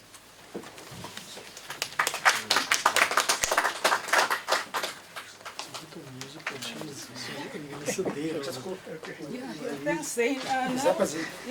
I'll hand over to Lumkile. He's a lecturer at West University to respond. Thank you. Yeah, let me just start Good evening. Thanks again to the independent organizing this. Let me start where Zane ended. That, you know, we are dealing in South Africa with these global powers that have got their own interests. So Wesley talk about the Chinese way of human rights. And we all know that in 1980, Deng basically asserted the China dream. The China dream, remembering the good old days of Imperial China. So where do we find ourselves? So I was quite excited that you start, Wesley, with smarts, and so did Zane. So let me also start there and abuse that right. That smarts for me is fascinating because he's an architect of what Bill Front argues is the apartheid developmental state. So here is a man of the mines. He's really embedded in the British imperial project. So he's a lackey of the British. But within that, there is this conflict within him of developing capabilities within South Africa, with both Van der Bijl on one hand, on the other, Robert Nutsie around the rebel infrastructure. So here you've got someone who's embedded in this, but believes in this. So when we see him playing a bigger role in the formation of the League of Nations, and our role at that time around the declaration signifies the ambition of arguably a developmental state, which itself is conflicted, as Posel argues, this Deborah Posel, that what you see within the apartheid state is a conflict where they see themselves as Western, in the sense that they see themselves as best in the African continent, with a huge industrial base located in the Cold War with these big superpowers, which smarts had driven. But at the same time, being in Africa, so there is this confusion of the Afrikaners, the apartheid project, of being Western, embedded in these global institutions that Zane was presenting so eloquently. At the same time, being African. And this is a very good weapon that our struggle then embeds itself. Because for us to convince solidarity internationally, we use the Declaration of Human Rights. And we espouse the democratic project as the oppressed black people in South Africa. And this builds and coalesces a number of civil movements across these various nations that we've talked about.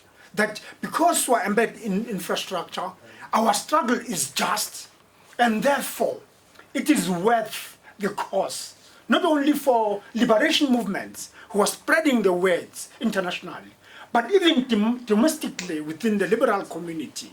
It starts inspiring those that have liberal values, that understand the declaration, and therefore are sympathetic to the plight of the black oppressed.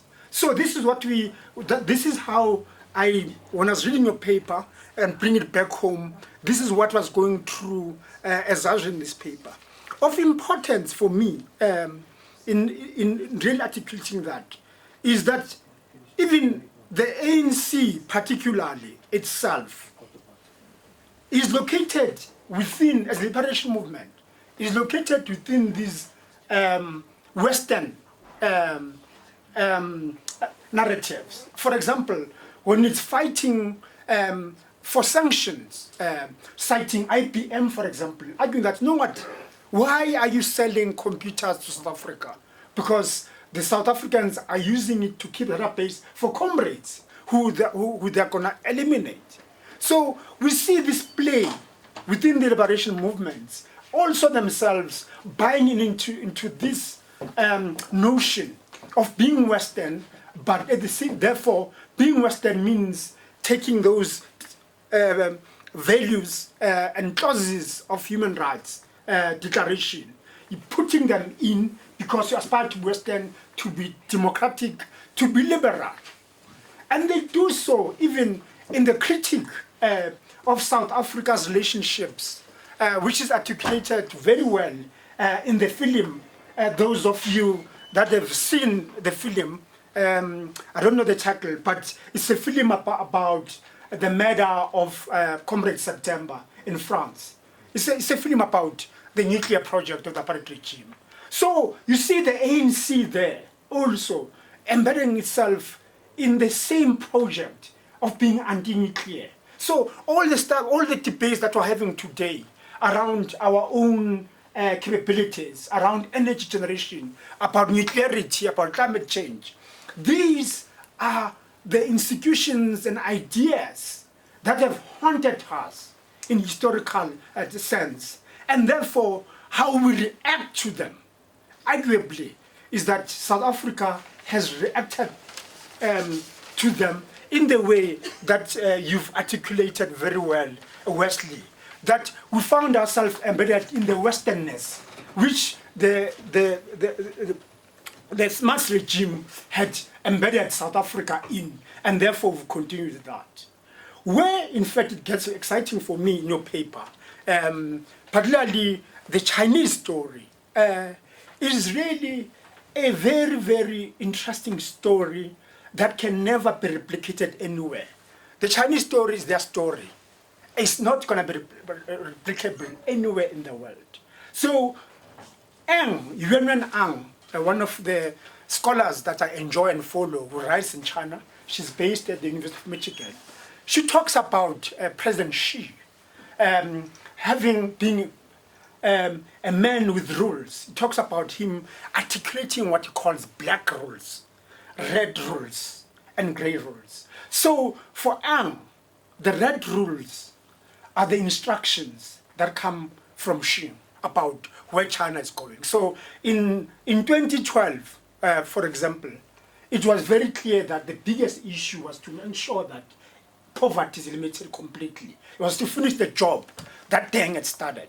And there was a huge drive. So this red instruction, when it went to the people on the ground, because him coming from Zhejiang, whatever the right Chinese spelling, Chinese pronunciation is, him coming from there, that becomes a center of how to implement it.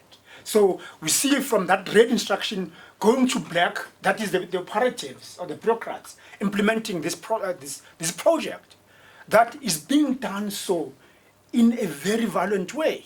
So people are being forced to move because their targets to be met. So violently, if the Chinese bureaucrats cannot meet those targets of limiting poverty, they move some forcefully from the rural areas to the urban areas to ensure that they are able to deal with access to infrastructure, access to jobs, and therefore reduction of poverty. So the story that you are articulating around elimination of poverty has had huge human rights cost, which will never be able to account for. China will never be able to account for because it's the Chinese way of doing things.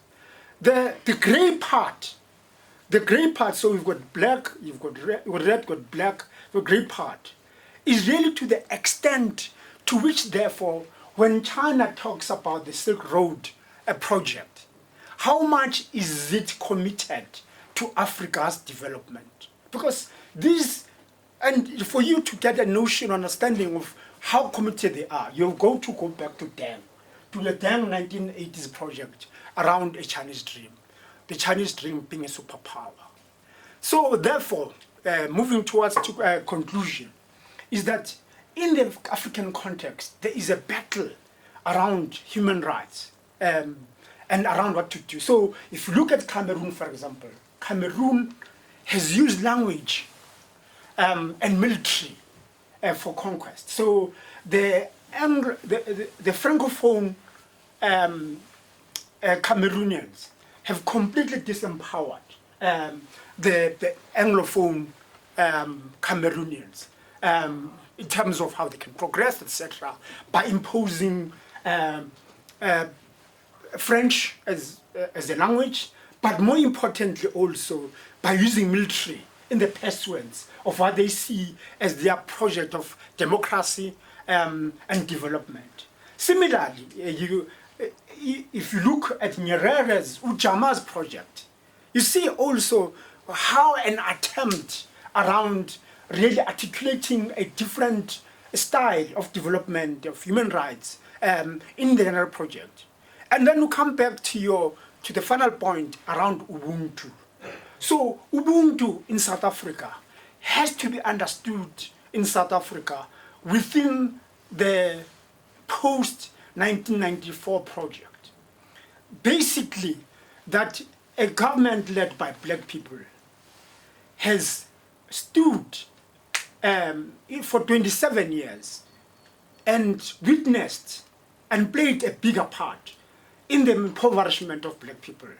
So black people today can never get jobs because 34.9% employment that we have. So, sorry, 34.9% unemployment. So if you're black, you only, in a group of about 10, only about 6 can get a job in South Africa.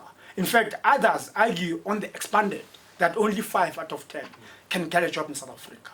This is the country Zane will know very much better than I do around the poverty and inequality and his role in his previous role around addressing these. This is true of black government. So what I'm saying is that really for Africans, it is a continuous struggle about democracy, about human rights and development. And hence it's not surprising that for Africans, there's been various ways of how to address that. One of the best ways is exit. So we see huge migration in the African continent to the West and also to Europe. To the West, I mean America, and also to Europe. So it seems to me that in the South African case, the recent elections have shown us that there is progress in South Africa, a complete mistrust of a regime that's self-serve, that's not concerned about human rights, that's not concerned about equality, and the very same principles that many people fought for. And therefore, how we get to reconstructing a new human rights, a new developmental regime remains a huge challenge. And many, it's not surprising, therefore, that many have chosen the choices I've made of exiting. Basically, for many, it takes people back to our black consciousness movement that perhaps in the South African case, even in the African case for that matter, black men and women are on their own.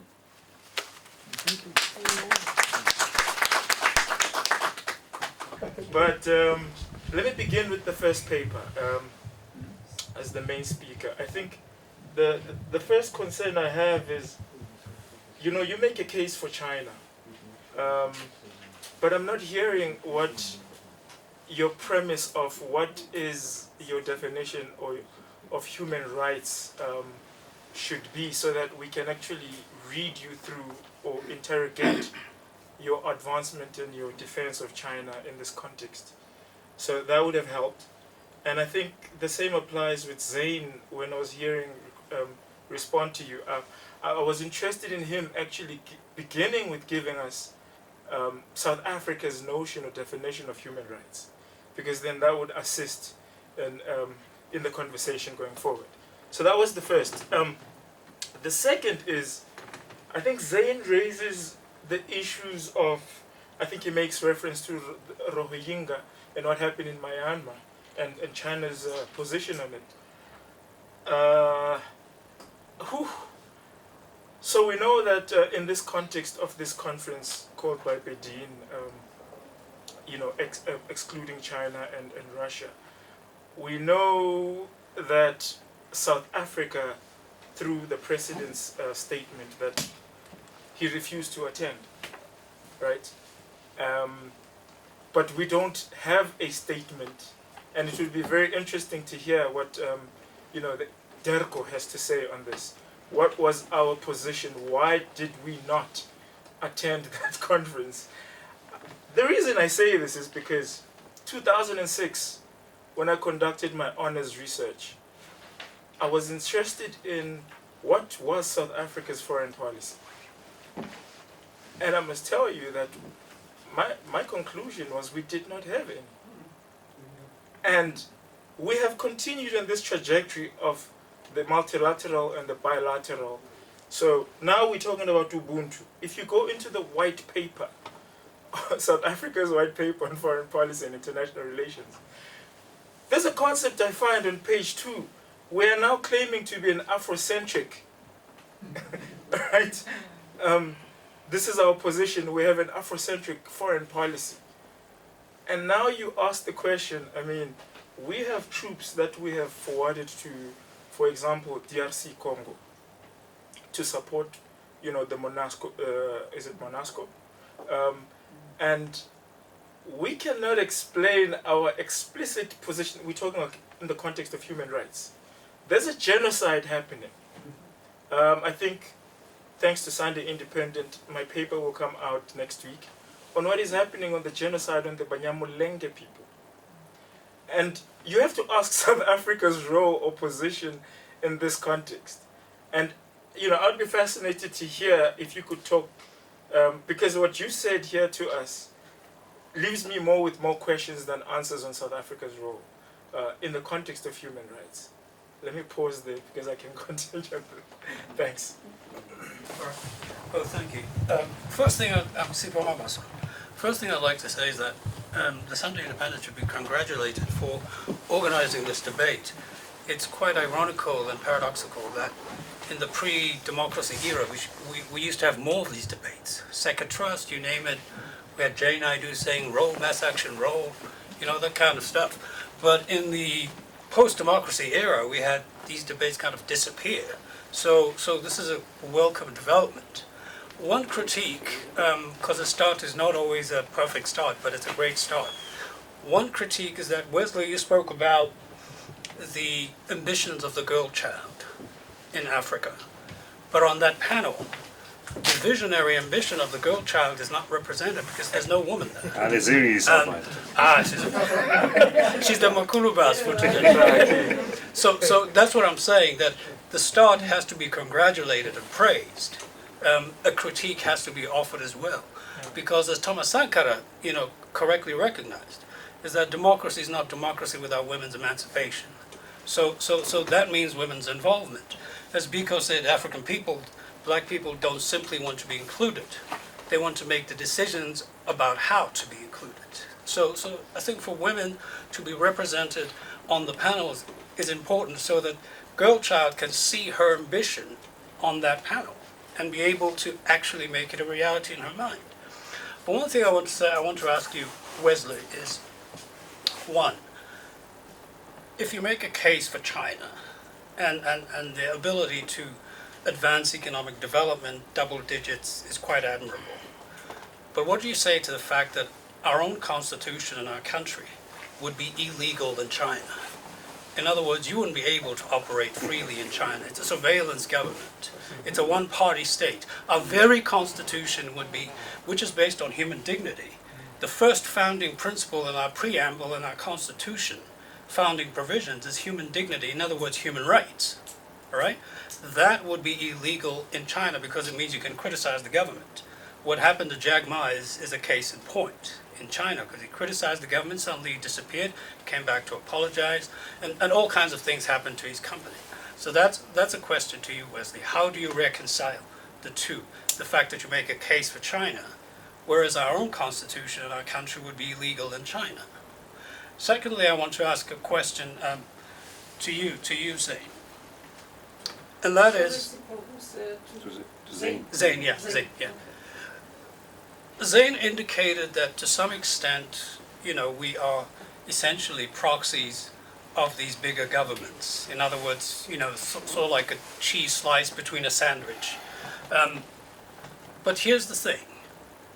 How do we become a proxy if we don't have spineless leaders making decisions for us?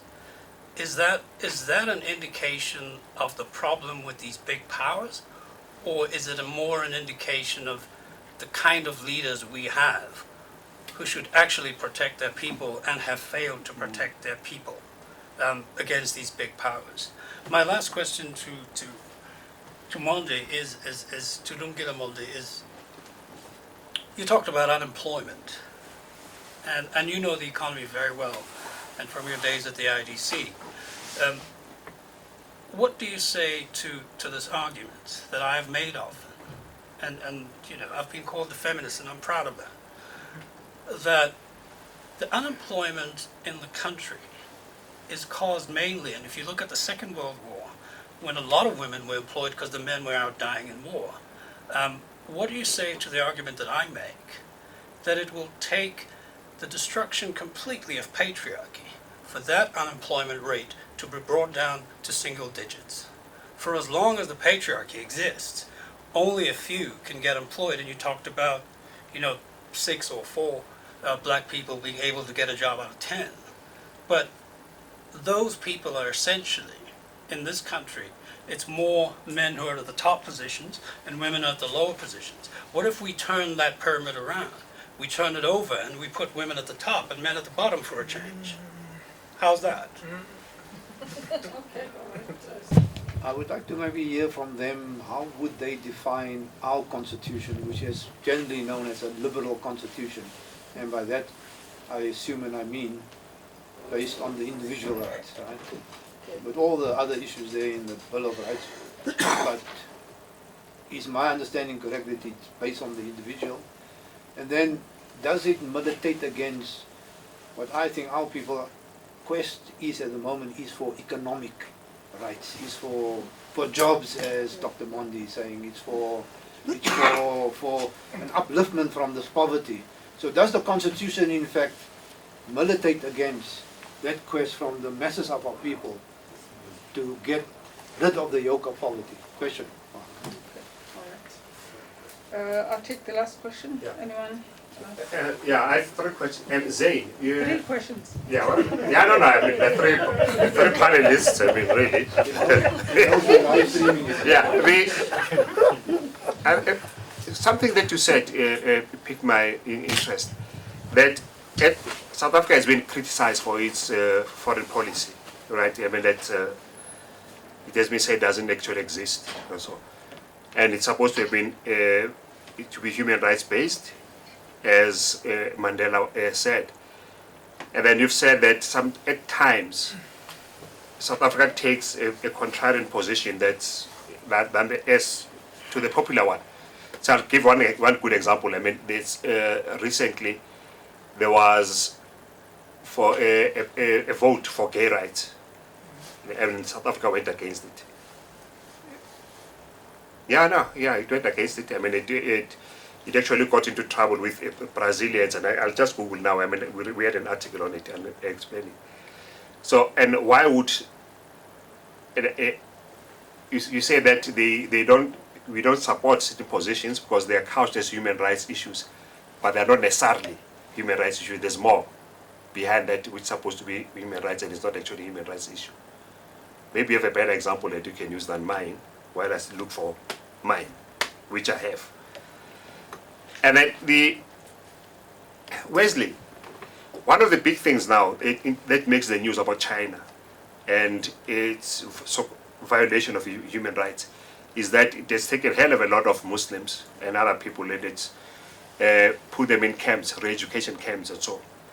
And then it has said that, I mean, it has actually protected those the Muslim women from just being used as baby makers and stuff like that. Is that accusation true or not? You know, that's been made against China, that it put people in re-education camps, in your view. And then, Lumkile, you spoke about jobs and the problems of joblessness in South Africa. One view is that, I mean, the ANC government is actually deindustrialized South Africa, the country. Is that a fact or not? Those are my questions. Okay, all right. Yeah, it's up to you, gentlemen. summarize the questions. Thank you very much. Thank you. And thank you for the... Let me start off with Rasipo. I think he raises two important points that I think my response should start off with. The question, first of all, of more debates. That's exactly what we were talking about before we came here. The importance of elevating the level of debate within our country. And it's only going to happen in places such as this. So we certainly also welcomed it, and that's why when Peter Boxing, for example, asked, are you available? Are you prepared to come to Joburg? I said, absolutely. This is precisely what we need to. We need to elevate the level of debate in our country, and I also want to agree with you completely about the importance of having women on the panels, and I agree with you completely about the need to we cannot go on like this. I would have had a fundamental problem if there was 3 white men sitting up in the front. Or even 3 white people. I would have had a fundamental problem with that. I must have a fundamental problem if there's 3 men sitting. So you are absolutely right. I want to agree with you. Then let me go to Dr. Malloy. Dr. Malloy, let me start off by saying to you, my response was that when I had finished this presentation, I had to point out my own critiques in my own argument. And when my brother asked me on Saturday, what is your thesis of your argument? I said to him that the thesis is that human rights is relative to time and space. That's a fundamental problem. And that's the problem of my argument.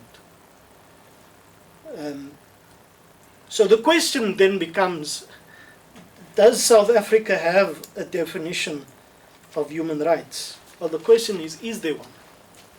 A South African one.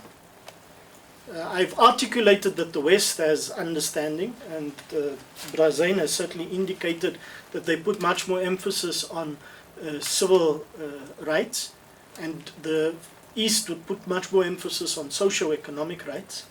The question then becomes, is there a definition, an African, and that's what I'm pushing for. And these questions are not happening. And unfortunately, I must add that they are not happening within our faculties either. I love Ubuntu, so we're not interested in stuff. We're interested more in the stats and the figures. Absolutely. And the outputs. We are interested in the economics, the numbers.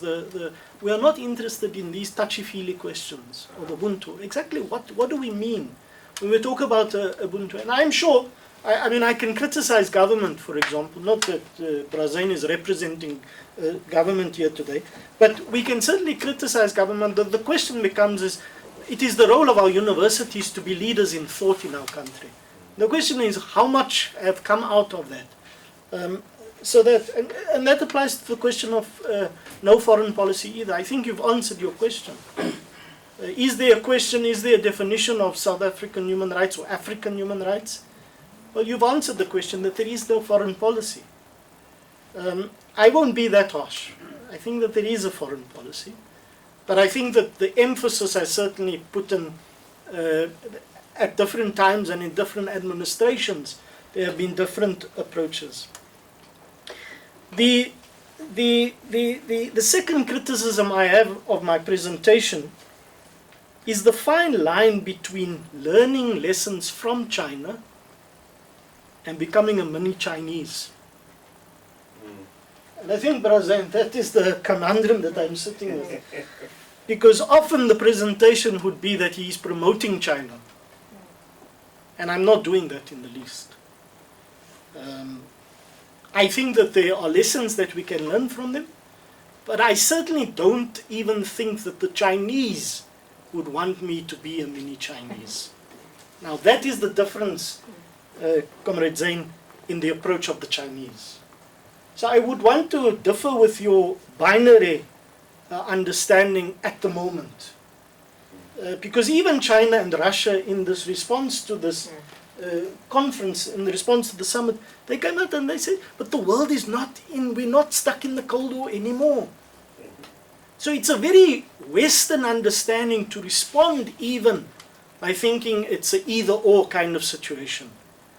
It's not quite that. It's not quite that. I mean, you spoke about the civilization discourse, and I went on to that. Let me touch on the question of non-interference. The Chinese in 1993, with the question of Bosnia, came up with the dogma of the West was pushing for, in relation to non-interference, responsibility for. So members of the Security Council in the West, certainly members of the Security Council came and they said, we have a responsibility for Bosnia. Chinese were very different. And the Chinese used the same argument later when we had to deal with Darfur in 2011. They said, no, we have a responsibility with. So we have a responsibility with Bosnia. We have a responsibility with Darfur. We have a responsibility with Black Lives Matter. We don't have a responsibility for black people in the United States. We have a responsibility with them. And it's two totally different things, because again, for is very paternalistic. I think that was the criticism of the president. When you're doing something for people instead of doing something with people. I think, Sipo, you raised the Biko as well. You know, doing it with rather than doing it for. And I think that is fundamental. You're absolutely right, and therefore there's the Chinese way of doing things. But we are not going to. That's why I'm saying it's very difficult to sort of say lessons learned, but becoming a mini Chinese. You know, there's the Chinese way of things, and so the question is, what is the African understanding of human rights? That's what must come through. With regards to China surveillance and our constitution being illegal, you see, now I'm coming to the much more difficult questions. I think that we must be very careful with what we filter through and what our source of information is. China has a high level of surveillance, yes. But again, the emphasis, as the presentation did, was there is an emphasis on what rights are much more important than others. Is surveillance, my agreeing to being surveilled as a Chinese person, going to ensure my minimum standard of living and my development? Do the Chinese people have the right to protest? Yes, they do. They do have. They have absolutely the right to protest. The Chinese person is going to ask himself first, before he protests, because he has been inculcated with that culture, how is my protesting going to help with the social cohesion of the society, rather than me standing up for my individual right? You see, that's the fundamental difference. So I give you an example. It's a silly example, but I always give it to people. I was once in a metro in Beijing. As we're standing in the metro, the doors close. But as the doors are closing, there's an old gogo trying with her bags to get out. The train stands, and the doors open again, and she's allowed to get out. And that is only possible through surveillance. It was only possible to do that through surveillance, through the person seeing in the camera that the gogo is trying to get out of the... Else she had to wait, she had to get off at the next station. So that's why I'm saying to you, you know, it's not as bad as we are hearing it is in China with regards to human rights. The emphasis is just placed on different things. And the question we must certainly ask ourselves is whether our right to protest is as important to our right to land. And I think that we've put the emphasis on the right to protest more on the right to land. Hence, Well, then I don't want to go into the debate. I know you are trying to get me for time. I'm going to also the question of Xinjiang and the Uyghurs. Very difficult question. Very, very difficult question. They are education camps, I think, absolutely. But whether, again, it is blown out of proportion as it has been, as with human rights in China, I'm not too sure. I'm not too sure. I don't think that, as Western media is, that Western media is innocent in their broadcasting of these kind of things. Thank you very much. Thanks. I hope I've answered everybody's question. Lumkile, was it Zane has got more. Go Zane. I've got one. Can you try it and Very quick. I know the questions Maybe are I'll start long. with Mohsin's question about the Constitution. Here's the interesting thing about the South African Constitution. It's one of the few constitutions in the world that integrates all of these rights. Civil, political, economic rights, cultural rights, and puts them on an equal standing. It's one of the few constitutions in the world that actually brings what is called the International Bill of Rights into our National Bill of Rights. So at its most basic, it provides for the implemented, at the minimum, a social democratic framework. It's about the choices we make within a body politic about what we're going to implement and not implement. But our constitution is not a constraint to economic rights issues. I mean, it's been used quite effectively to ensure that the state, for example, meets some of its obligations in terms of social security, for example. So it integrates, and then it comes to the foreign policy issue. So our Bill of Rights is essentially saying it doesn't stop at the border. Okay. There was a conception at some point that Section 8 of the Constitution stops at the border. It doesn't. If you're a diplomat, you cannot actually contravene the Bill of Rights without any just cause in diplomatic work. It's actually illegal. It's not just poor diplomacy. Okay. Section 8.1 of the Constitution is very clear on that. And that begins to frame, for example, do we have national interests or national values? And I'm one of those, and I'm not representing DIRCO. Okay? I know you see me, you see DIRCO. I'm here, as Mohsin has said, just as a foreign policy expert, so I can basically speak about these issues very freely.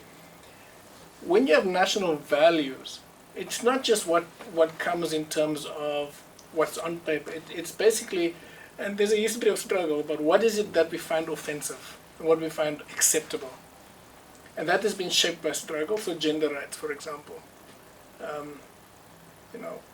And the integration of all rights is part of our values. And we're finding more and more space in our foreign policy to articulate those values. And we can articulate them with comfort because we actually have a legal duty to do so. Okay? Unless a particular resolution is looked at from the perspective of intent. What's the intent of a particular resolution?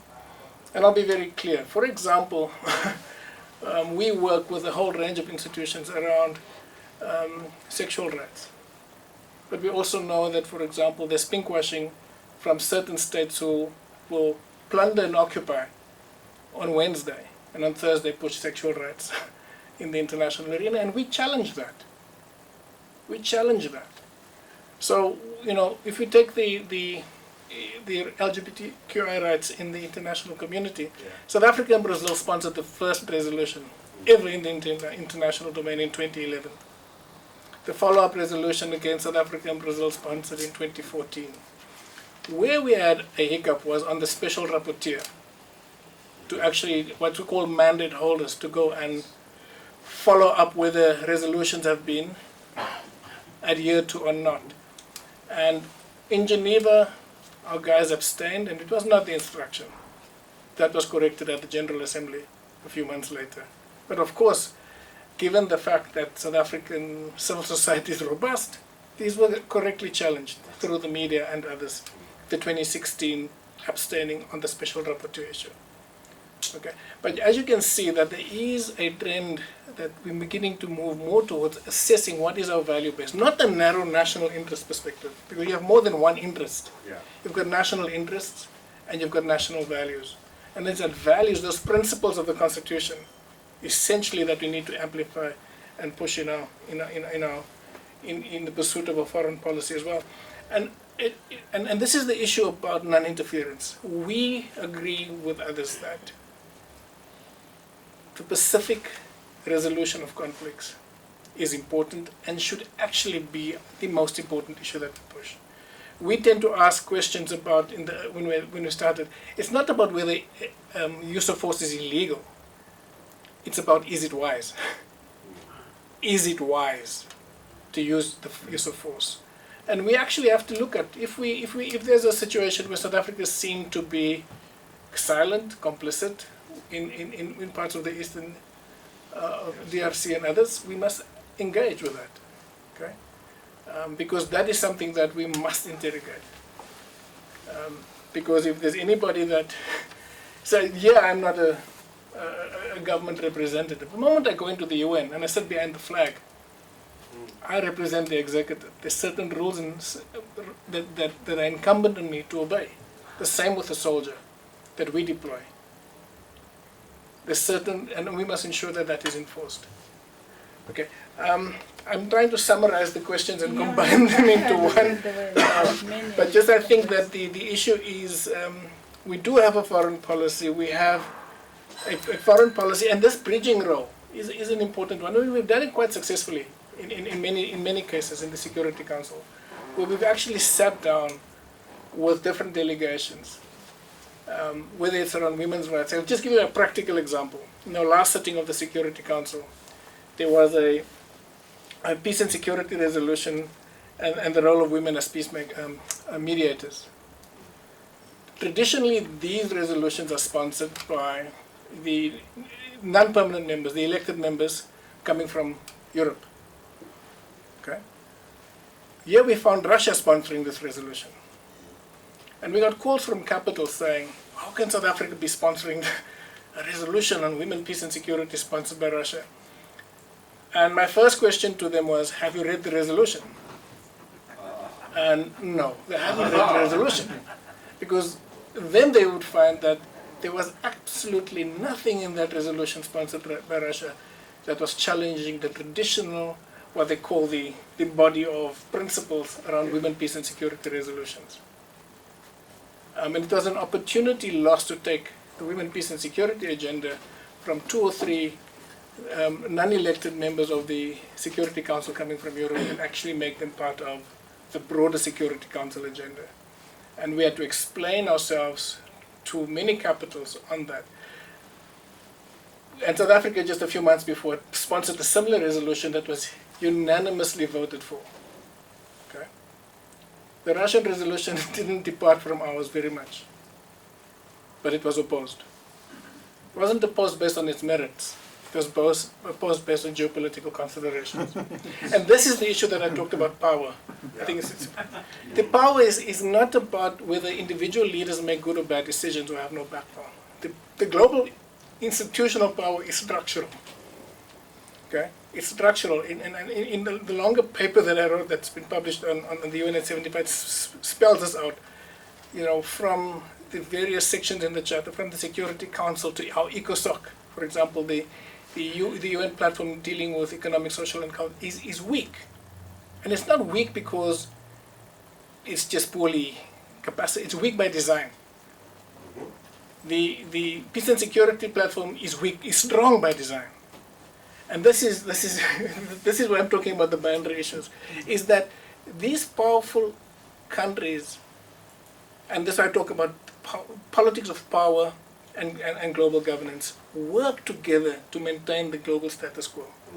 They might have in a conference here or there where they seem to be opposing each other, but in the end, it's a status quo management issue. And we, as South Africa and other developing countries, need to shake that status quo. We need to say, we agree with China on X, Y, and Z, and we agree with the US and others on A, B, C, and D, but we're not going to agree with all of you at the same time. And then that's our duty. And for a long time, BRICS countries could do that because we could engage in BRICS. It's no longer the same, for obvious reasons. But South Africa and the EU can play a more pivotal role. That bridging role is something that we can discuss perhaps further in another follow-up section. I'll leave some. I'll be a minute. I'll be a minute. Yeah. So the issue around women having a revolution, basically, men are never going to allow it.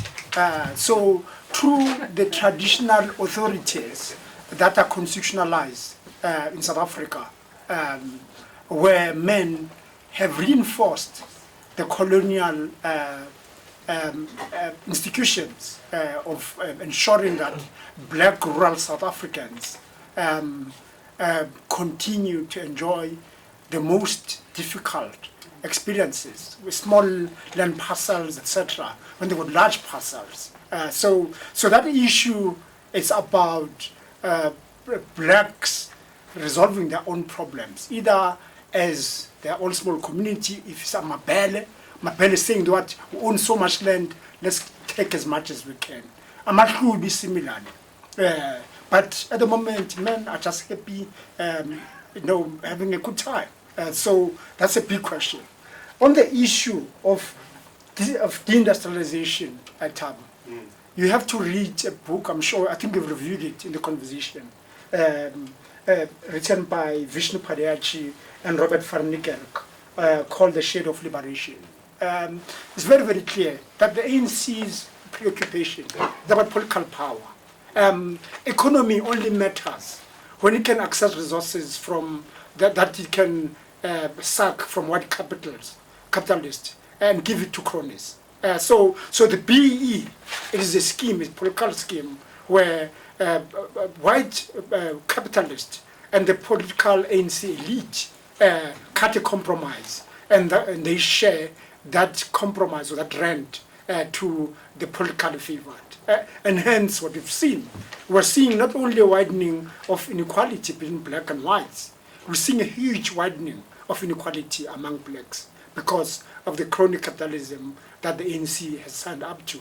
And the belief is that through basic income grant, through the stuff that my little friend Zane was doing at SASA, that will continue to carry favor with the voters, because they've now given all their power to the ANC, because the ANC Kabadirela will do things for themselves. And we know that the voters is becoming very sharper now. So the issue of industrialization, the destruction of the train services between Naledi and Johannesburg, the destruction of infrastructure is there clearing for everyone. So this is what the post-1994 political elite has done.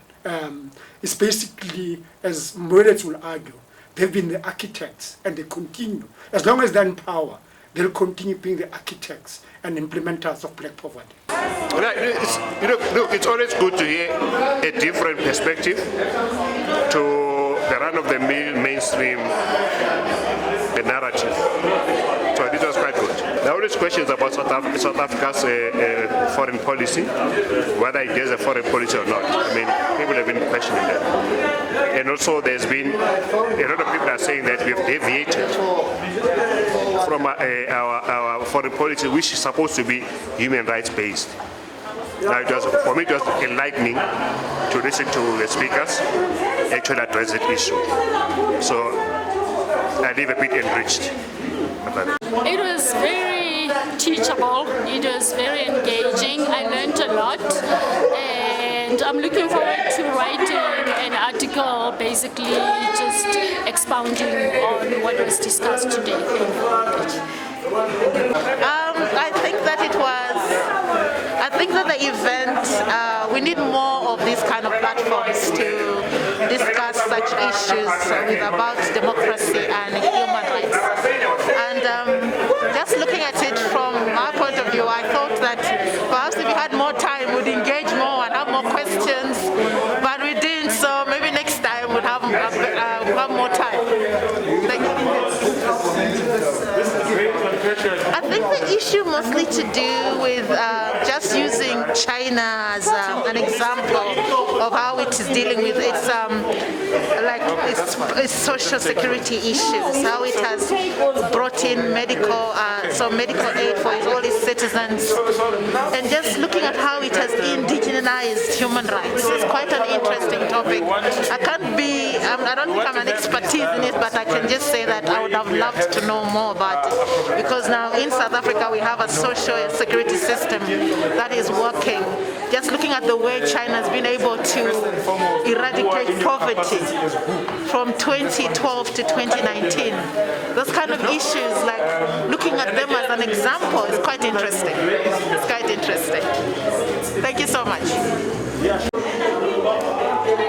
Fascinating debate, lots to think about.